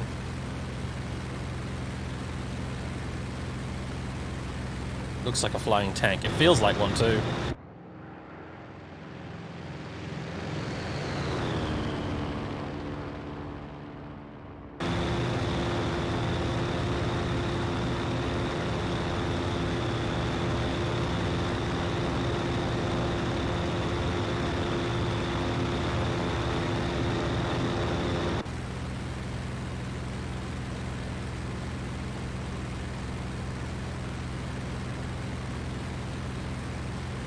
Gun's a quick squirt.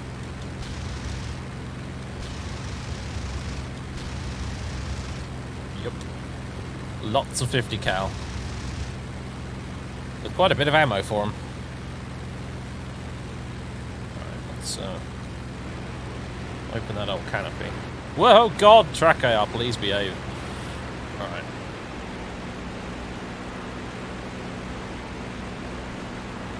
At what speed? We put the gear down in this thing.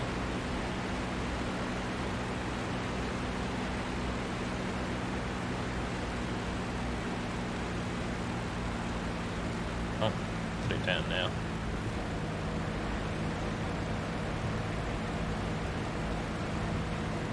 And some flaps as well. Alright.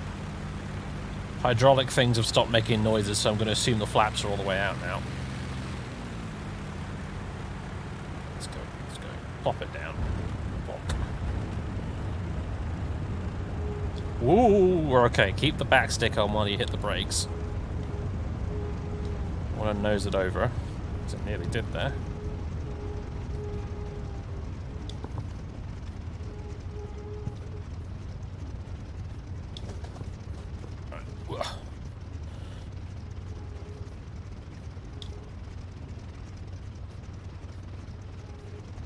Unlock the tail wheel and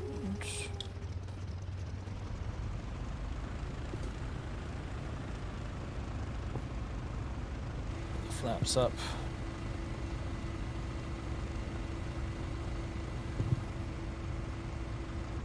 At least you can look out the window and see what state the flaps are in, which is handy. They aren't split flaps.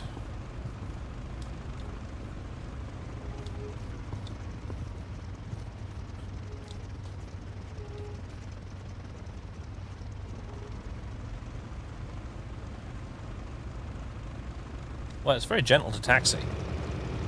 No bother at all.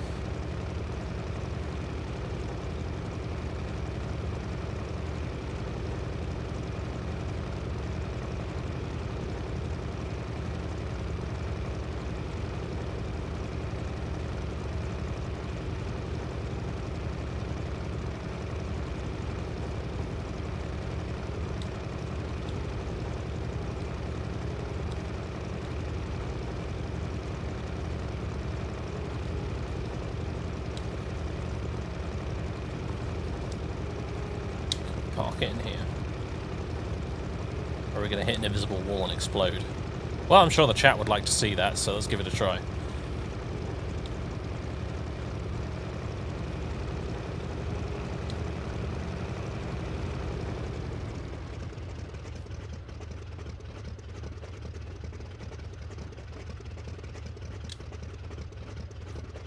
Engine off.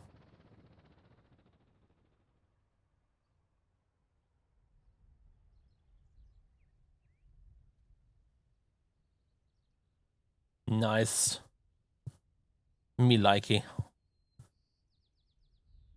Big jug, good plane. It goes zum zum, bang bang.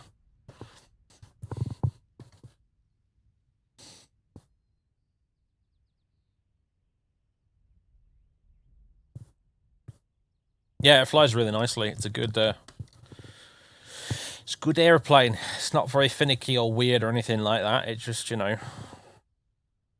you point it where you want it to go and it just goes. It's nice and stable. I like it. I really, really like it, actually. It's quite nice to fly. Marvellous. Marvellous, marvellous, marvellous stuff.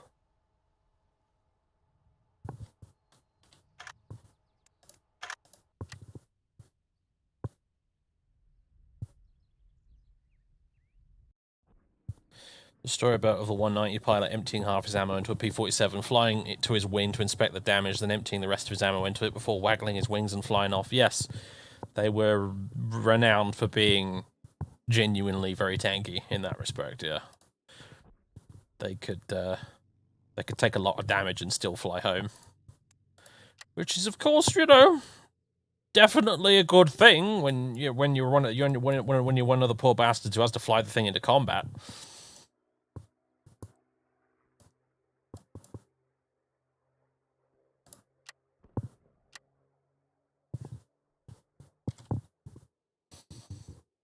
It just works, yes.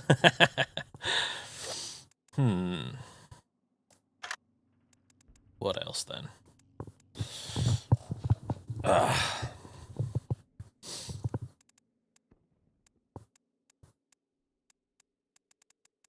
Any requests?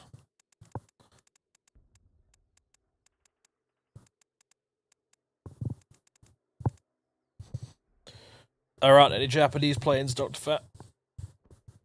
They haven't added anything yet in that regard.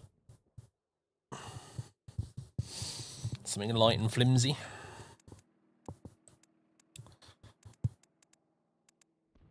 There aren't any French planes either. What you see here is what you get. Don't see the Lavochkins very often. These things, you mean, the old LA5. Yeah, don't know why. I was more of a fan of the Yaks myself, actually, I have to admit. Though they don't have I don't think they have the Yak 3 in the game, which makes me sad.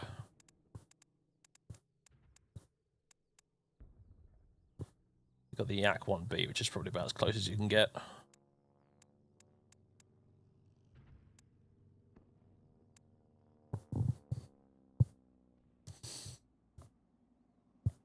Just flying around, extra large, yeah, just Flying about the place.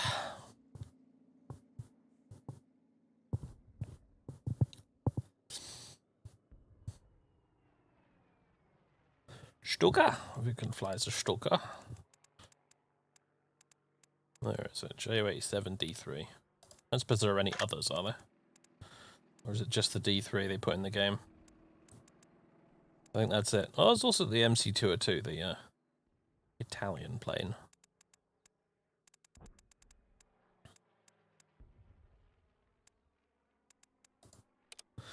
The Stuka.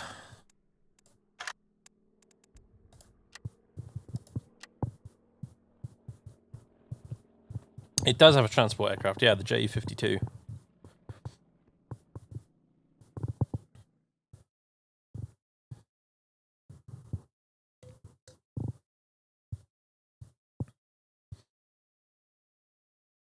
Stuka, take cover!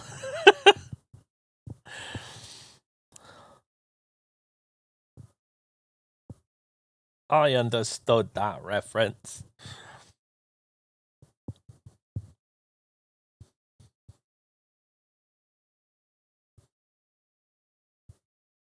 It's better out the sign. I don't think it does, because they removed them on the latest Stukas. So I don't know if this actually has it.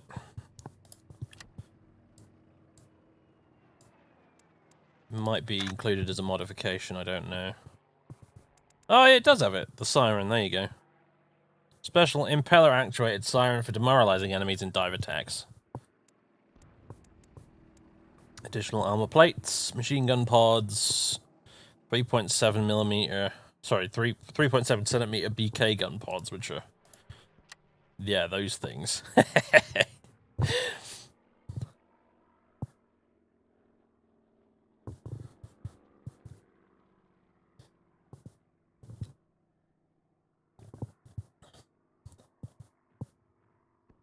Derp guns.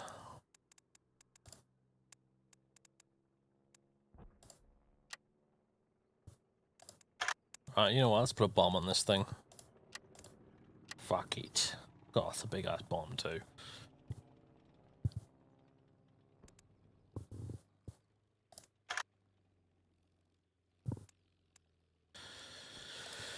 What paint schemes we got? Oh, tank killer. This thing probably had the big cannons on the wings. Tele, Kupfer, Pressler, ready. Oh, an Italian one. And a Romanian one.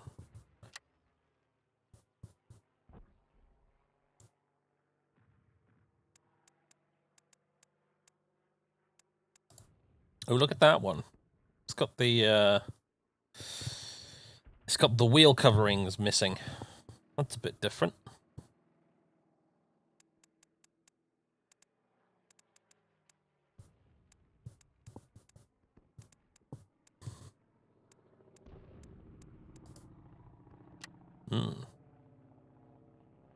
Desert camo. Cool.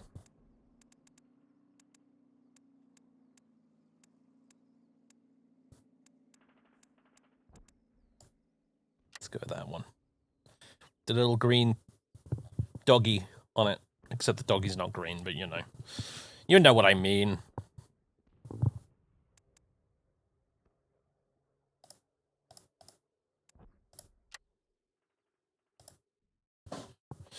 Okay.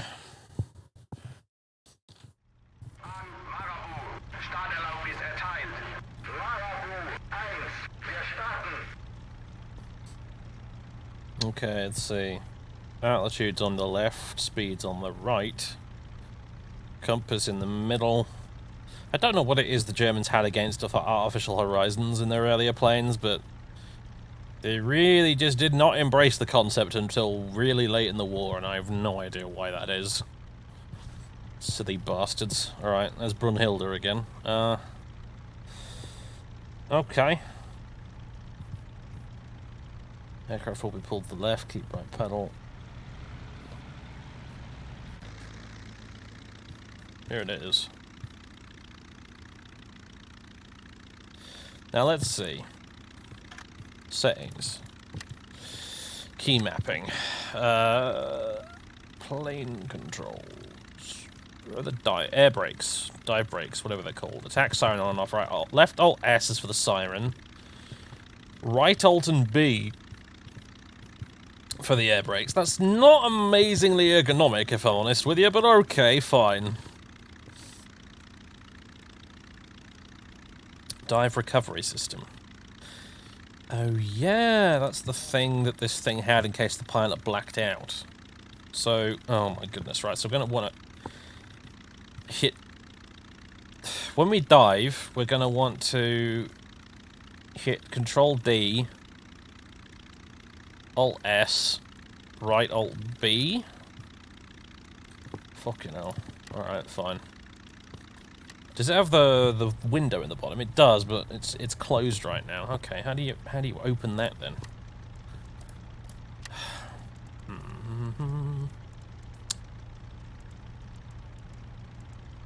Window open close, left win C.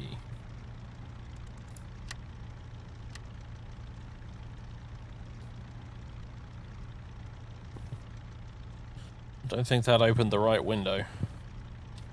Unless you have to hold it? No.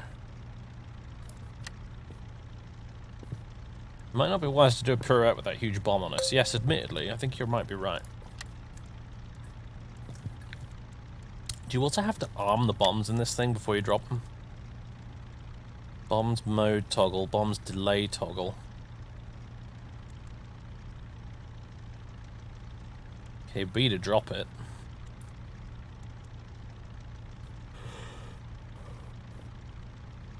Bomb safety switch, left win S.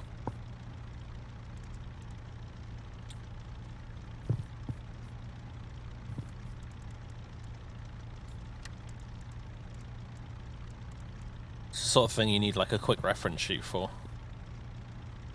So Control D, Alt S, right Alt B.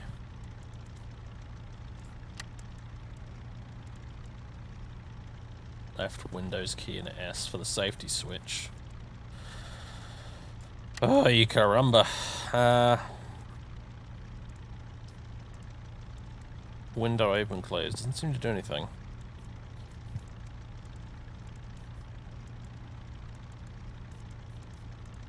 Whatever. I mean, we can live without it. It'd just be useful.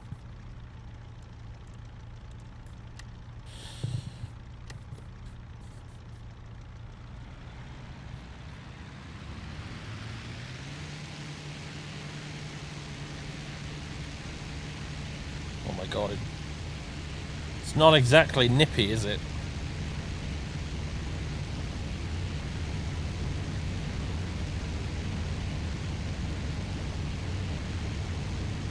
It's just lurching off the runway.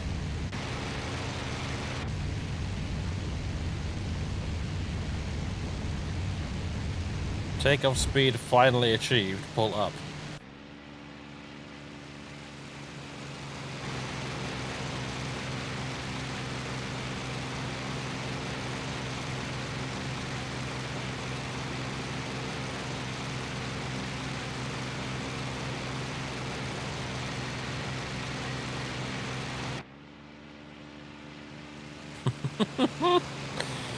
Oh boy. Climb at 210 kilometers an hour. More or less what we're doing right now. Can I lower the prop pitch a bit? There we go. Where's my temperature gauge in this thing? It's down there, okay. Both of them are. I think the red one's oil, the green one is radiator temperature. Let's get this thing trimmed down a bit. It does have a pair of forward-firing machine guns. Bit bloody useless, really, but it does have them.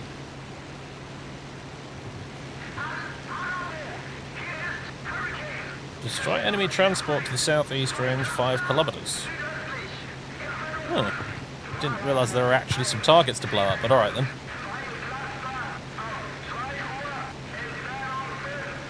Oh yeah, there it is on the minimap. I don't know if I can climb high enough to actually dive bomb the bloody thing yet.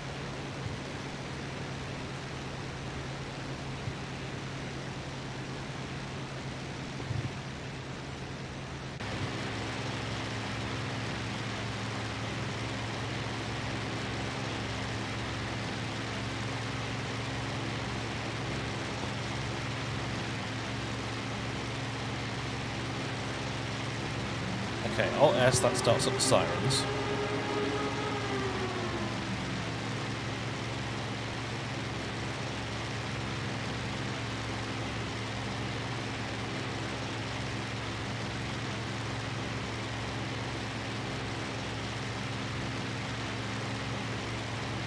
Control D.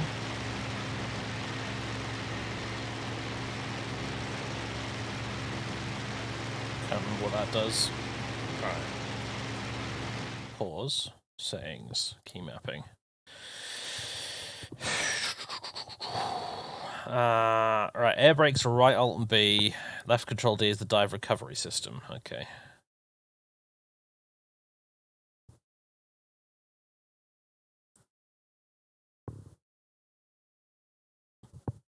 Yeah, it's a 1,000 kilo bomb. It's rather large. Should make a really great big explosion too.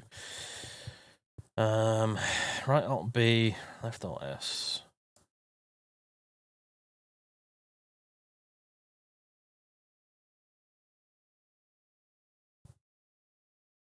I don't think we have to arm them before dropping them, but it's difficult to say. That's bomb safety switch, left win and S.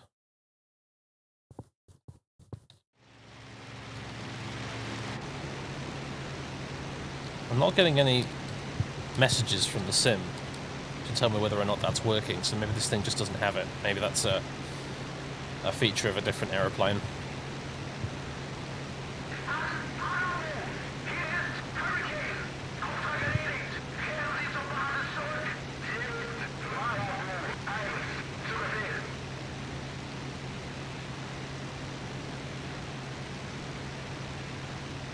Is my Windows key disabled? Nope.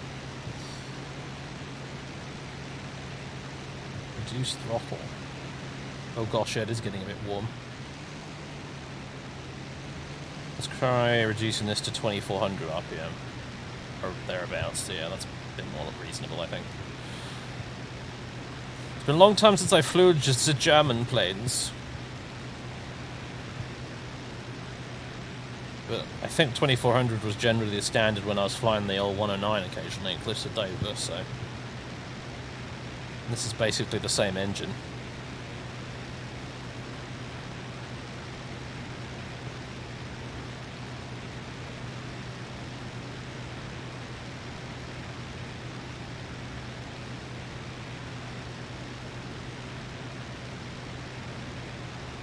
Probably not, Sarah, no. I'm not really in the mood for Hearts of Iron and it's bullshit.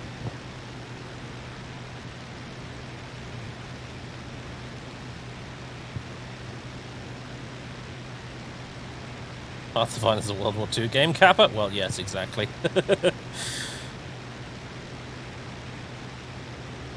What's our altitude right now? 1 kilometer. Right,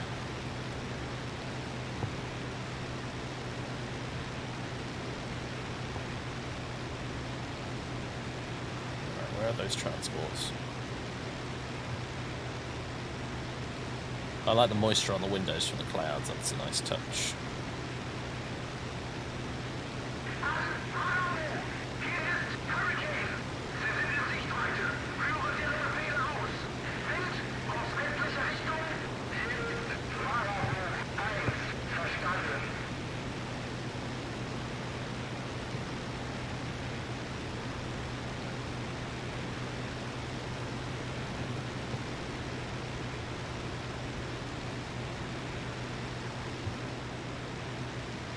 I don't see any trucks. I don't see any trucks. I do see some trucks, okay. It's going to be a moving target, which will be tricky, but we'll certainly give it a go. So we'll certainly give it a go, yeah? Vivel makes the attempt.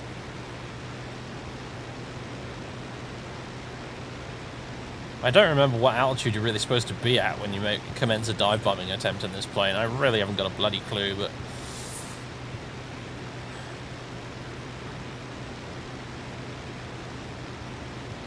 Right, if I keep going like this, it looks like we're probably...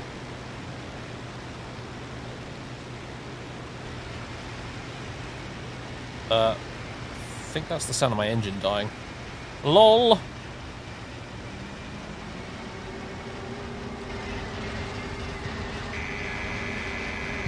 Fuck it, dive bomb anyway.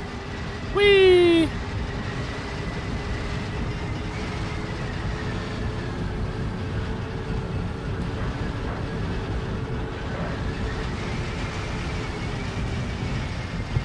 That was a big fucking explosion, holy crap!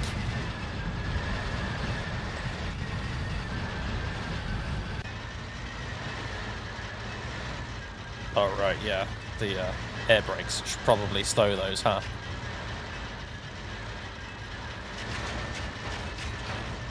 And now we will be shot down. How humiliating.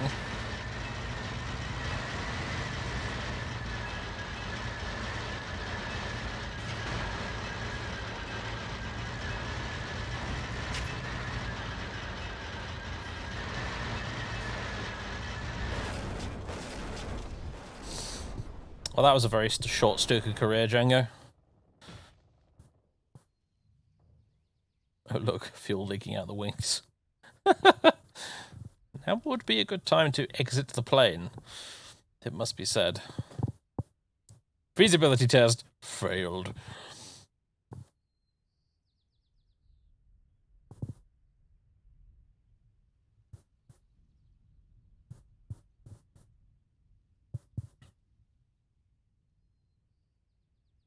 We didn't explode, but if this was real, we would have been captured, and that would have been the end of the campaign anyway. So...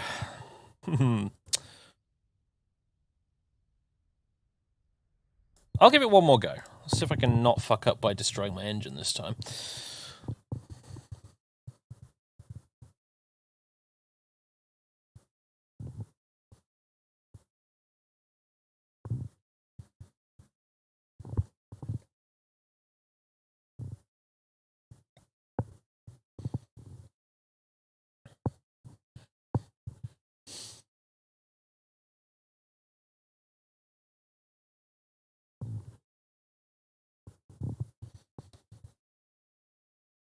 I'll have a look at the technical info as well if it pops up in the briefing.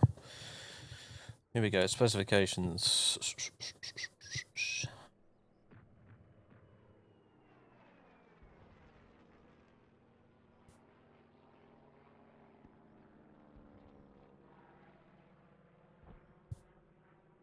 Maximum power and climb mode at sea level, 1,190 horsepower. Ah, here we go, engine modes. Nominal, unlimited time, 2250 RPM, 1.15 ATA. Climb power up to 30 minutes. 2400 RPM, 1.25 ATA. And then takeoff power is very high. Oh, that explains. Okay, so the water rated temperature in the engine output is actually only rated for 80 degrees. I thought it was 100.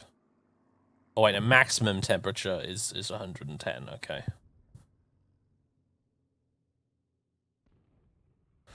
Okay, so basically, 2400 RPM, 1.25 ATA, or 2250, 1.15. Cool beans. Alright. Okay. Let's try that again. Alright, Hans, we're going to do this again. This time with hopefully less fail. Das war ein big fail! Right. What's the other thing I wanted to do? Right, yeah, settings. Key mapping, service. How do you do...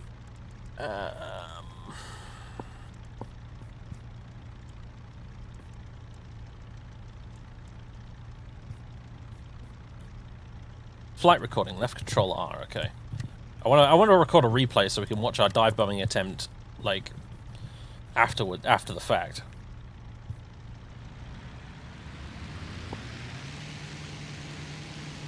Right, off we go.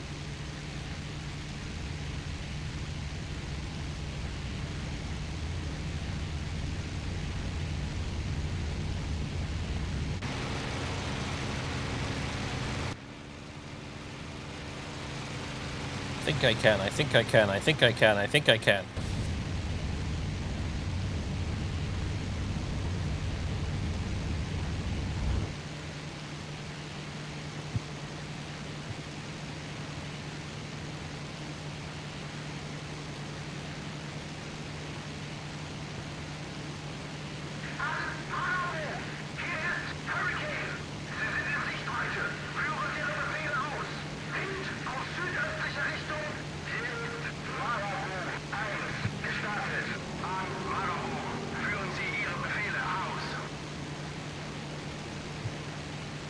Okay. Back to 1.2 ATA. Back to... is it 2250 RPM, I think it said. A good bit higher than that for climb power, I suppose. And then climb at 210, I think it said. So basically, just keep doing what we're already doing, more or less.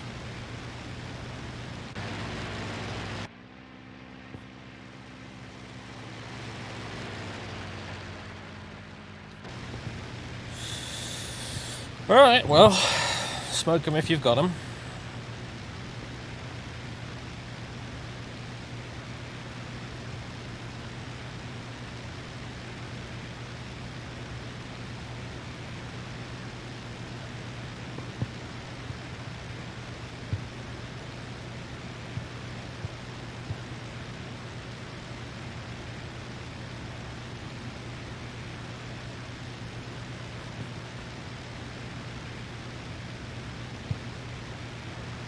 Apparently the ground target objective should be off to our left. So let's turn this way.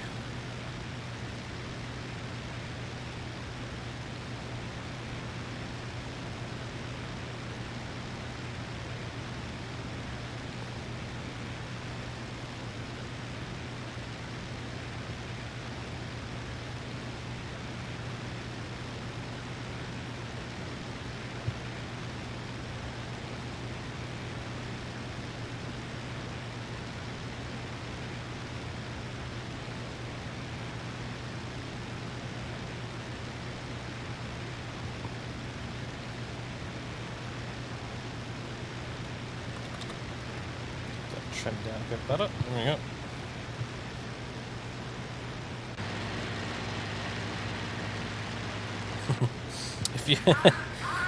If you don't have a protractor on your windscreen, are you even doing ground attack, bro?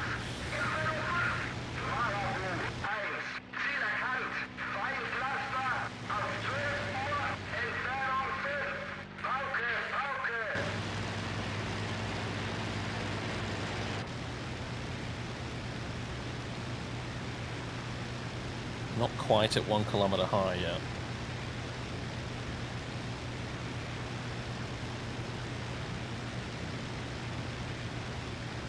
Palka. I believe that's what he said, yeah.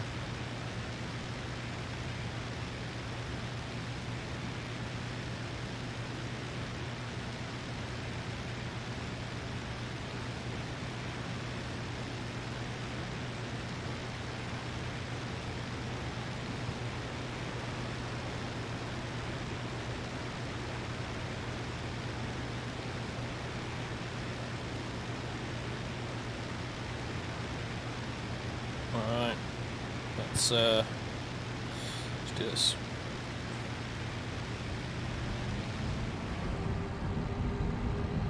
I don't see... oh, there they are, okay. Alright, now that was dreadful.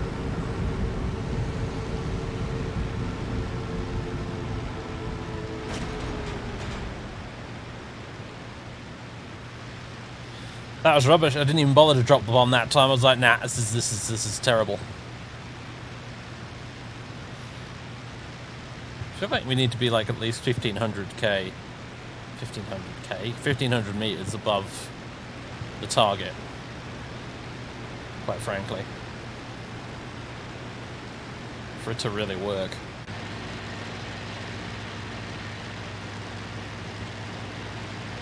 I used to remember what Palka Palka actually meant, but I've since forgotten it.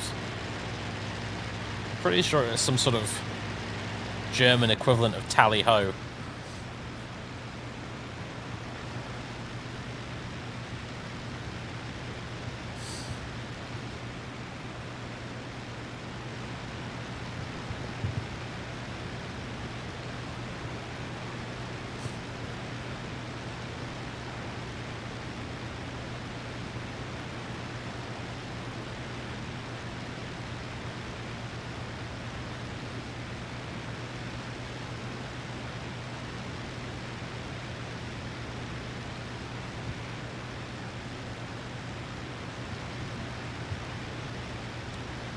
I forgot to turn on the screen, the flight recording. There we go, I've done it now. Palka Palka means attack, yeah.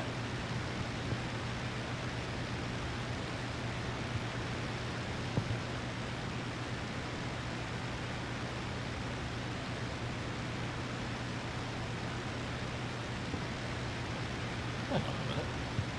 Those bastards put a hole in my bloody canopy! How very dare they?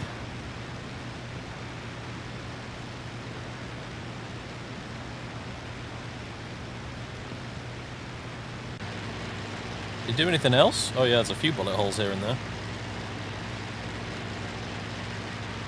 His hand's still alive in the back. He looks alive. He's not completely slumped over. Doesn't have great posture, but, you know, he looks alive. Ish. Oh, I had the hands. Yeah, I'm fine. Oh my god, what? Bloody hell. Leave me alone. I mean, I'm about to dive bomb you, but still, leave me alone!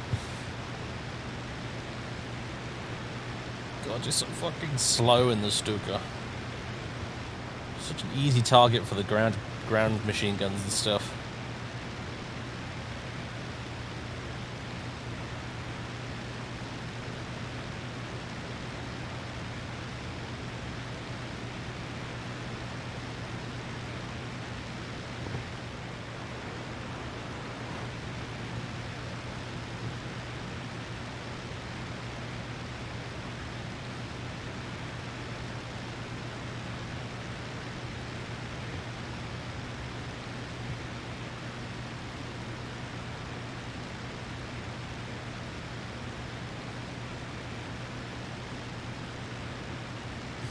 It's also a type of hand drum. Yeah, it's probably got some weird historical significance. It's a bit like tally-ho.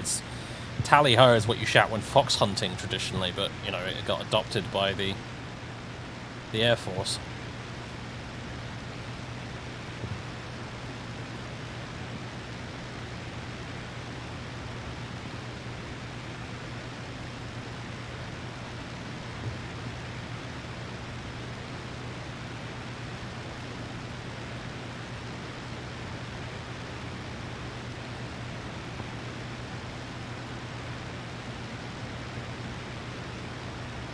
Okay, I think we're approaching something of vaguely more of a correct altitude now.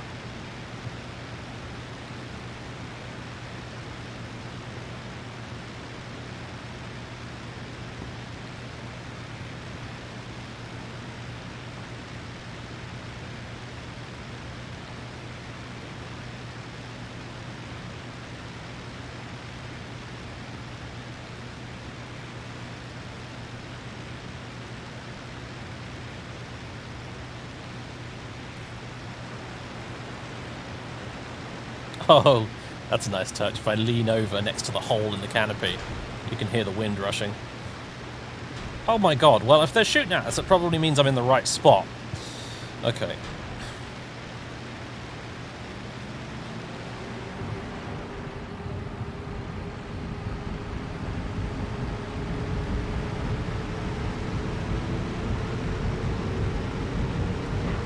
Bombs away. Bomb and loss, as they would say. Kaboom. Jesus, look at that thing. Look at the crater it left behind.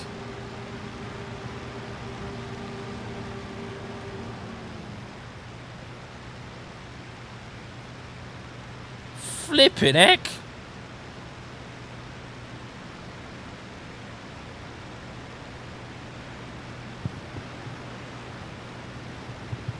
$1,000-kilo bomb, actually. We just dropped a metric ton of explosives on those poor bastards. Man. Bloody hellfire.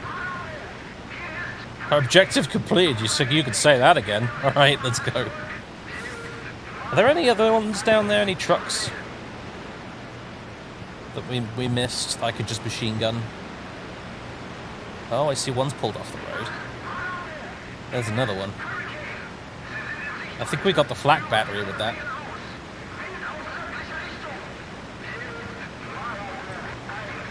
Yep, that was the old Bofors. Right. Ooh, yeah, fucking hell.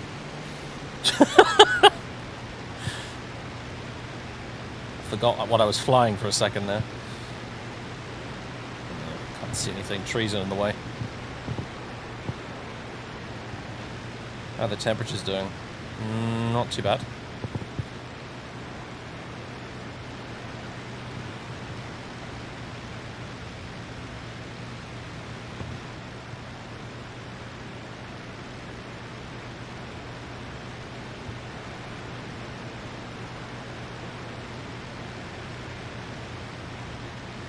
Is that truck moving again? I think it is.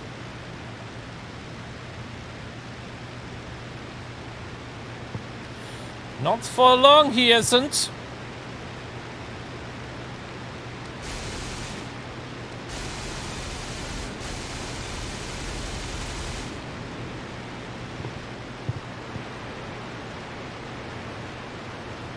Hans, did I get him? Did I get him?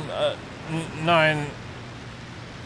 Fitz, you didn't get him, I'm afraid. I mean, you scared the shit out of him. That has to count for something, I'm sure, but I don't think he actually exploded. Actually, in fairness, might have killed the driver. It's not moving anymore. There's the other one parked next to the road.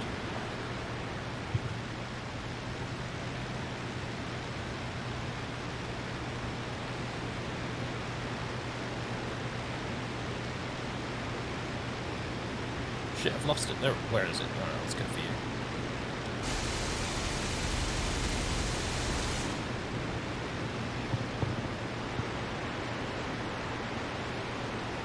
Sod it, that'll do.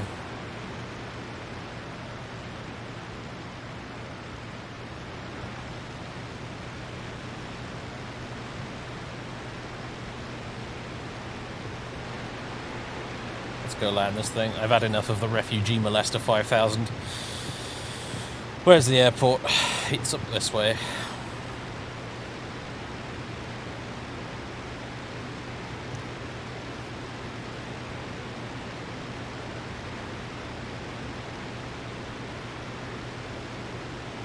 Perfect.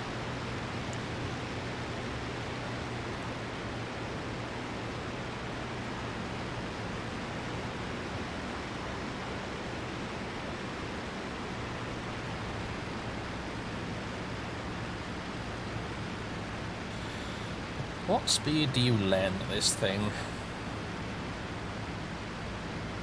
It occurs to me that I don't have a bloody clue.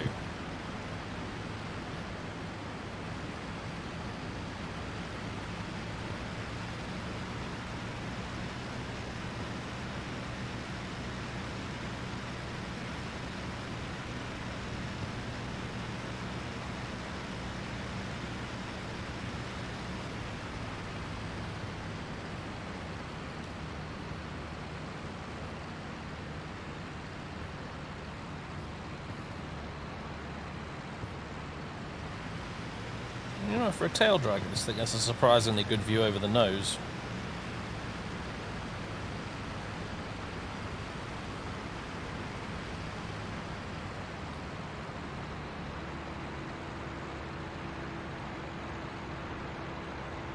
Put the flaps out, we're ballooning slightly as a result.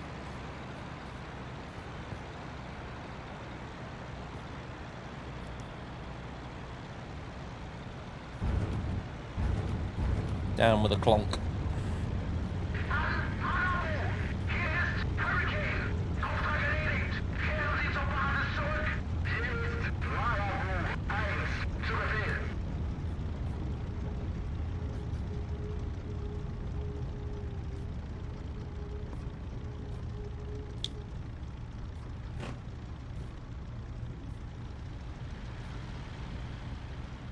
Unlock that tail wheel. And can we loop it? Can we loop it? Damn right we can. Whee!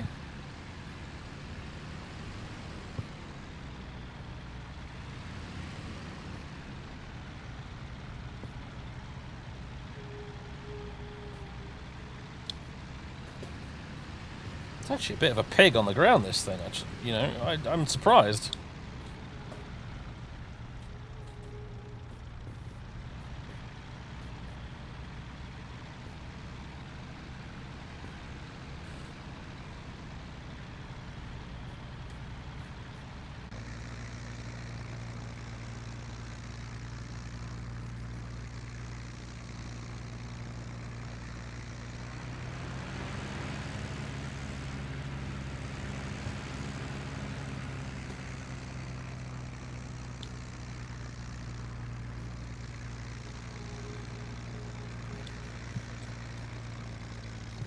That'll do, pig, that'll do.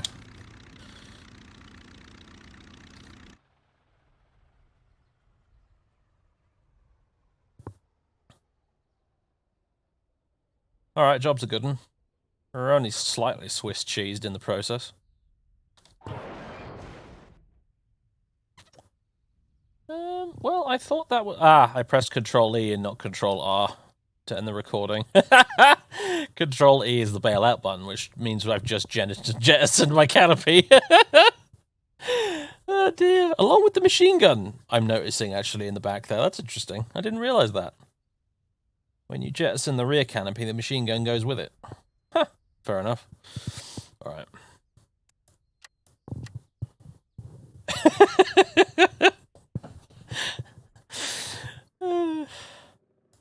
We got one AAA gun and one transport. I feel like this was definitely a valuable use of a 1,000-kilogram bomb. Clearly, definitely, totally.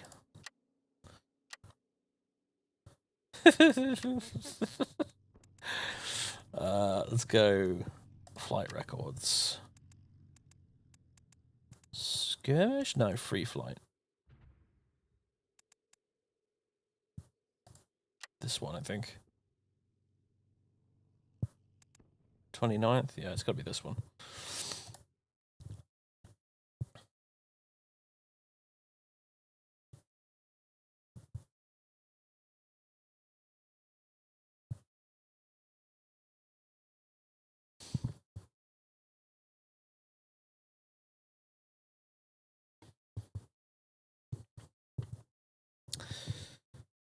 Ah, a pair of spads on the loading screen. Very nice.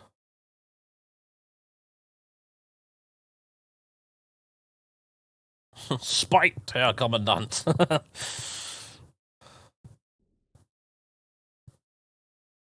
Okay.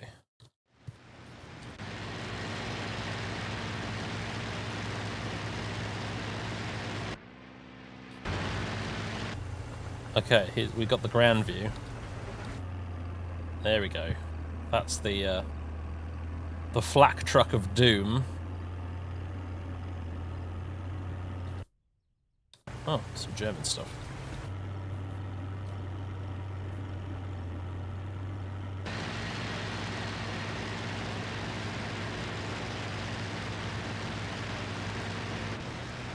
When did we begin the attack? Ah, it was around here. Okay, here we go.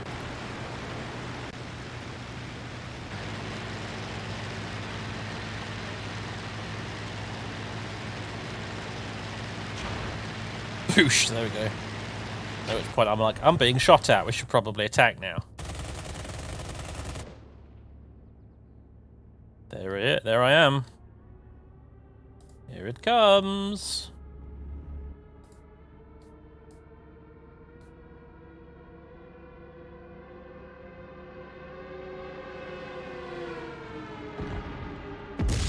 Kaboom! I couldn't move the camera there for some reason. It's stuck.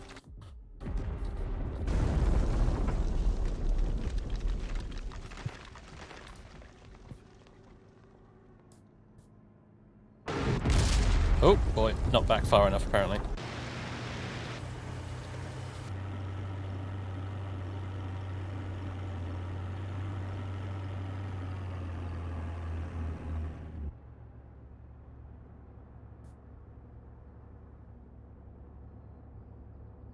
Here it comes.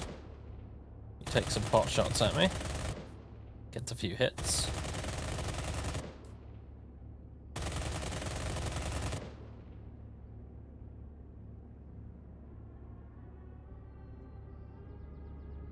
We're watching you, scum.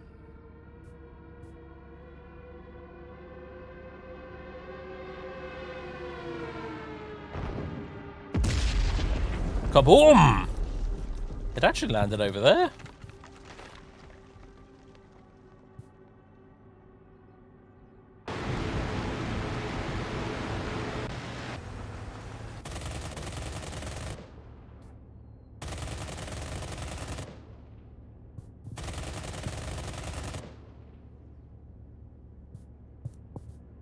Wolfpack! Hello, Wolfpack. How you doing? Thanks for the sub, man. I've been watching a lot of Wolfpack's videos lately, actually. It just happened to turn up in my recommended tab when I was looking for some Cold Waters videos. And kaboom! Yeah. And they turned out to be rather good.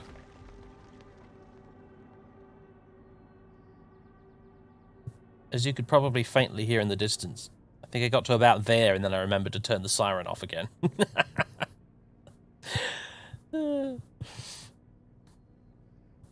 Rest of the time, the poor player was just going.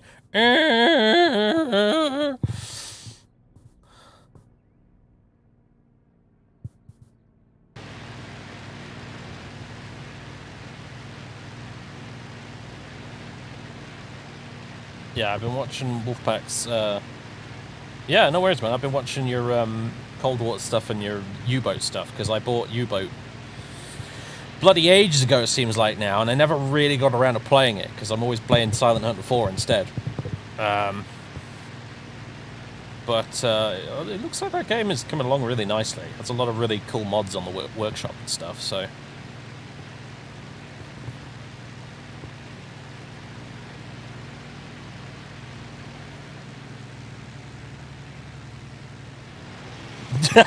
There we go. That's the bit where I was like, oh, crap.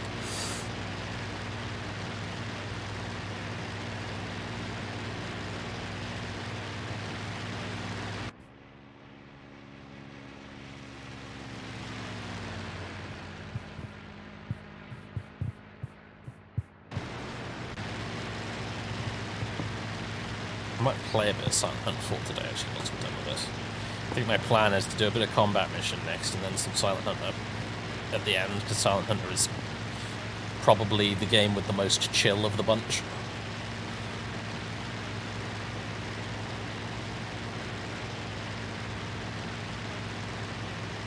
What did happen to this old truck in the end? Oh, it was the other one we were after. There we go.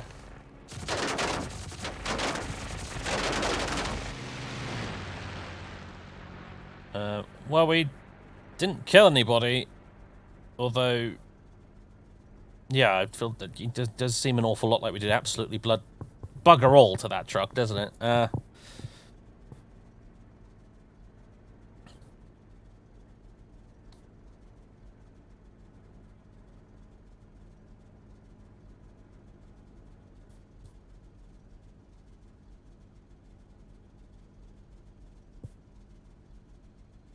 Did I go for the same truck? Or did I end up going for the other one?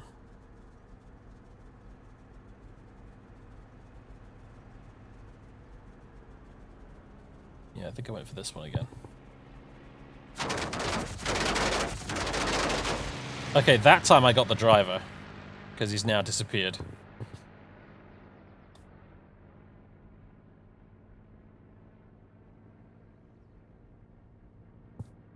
That's why we probably buggered off home. See the landing, shall we?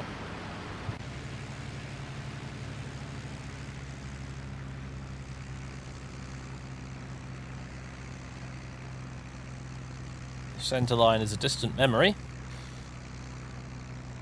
Okay, corrected it a bit.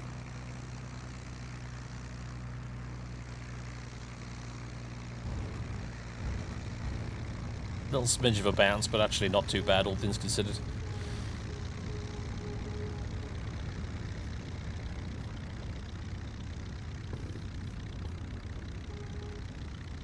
There's a Ju-87 with the 37mm cannons, if that's the one you're thinking of. Yeah, that's an option you could put on this. We went with the 1,000-kilo bomb for today because it was, big explosions. Who doesn't like those, eh? And then there's our graceful pirouette.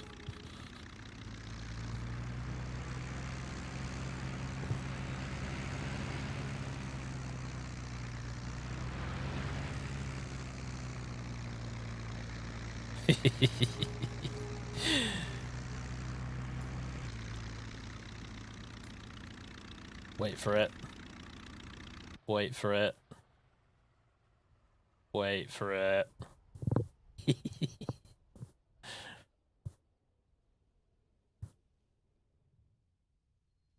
Wait for it. Clonk.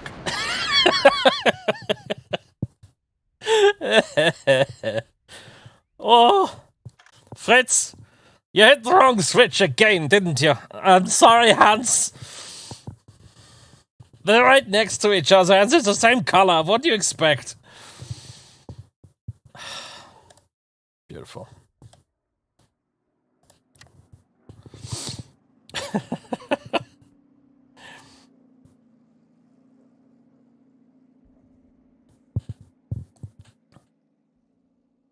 Runway donuts are going to be a trend for me. Yeah. Yeah. I've managed to cure my runway donuts in the Spitfire. That's the main thing. That's the thing I set out to do today. Was to stop ground looping in the Spitfire, which I seem to have done. But we'll see when I actually get back into a proper campaign mission on YouTube again. Yeah, I noticeably have more difficulty with the German planes than I do with the Allied ones. Make of that what you will.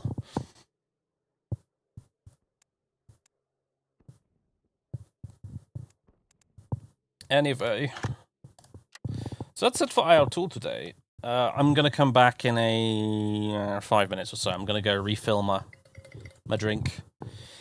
And, yeah, when I come back, I think we're going to have a bash at a little bit of combat mission battle for Normandy, which I've never ever streamed before or put on YouTube before. And I will do my best to explain how it works as we go. It's pretty straightforward, but it's a fun little war game. That's a little obscure, but it's also really, really interesting to me anyway. It's sort of quite realistic compared to your average company heroes or what have you. So, we're going to play that.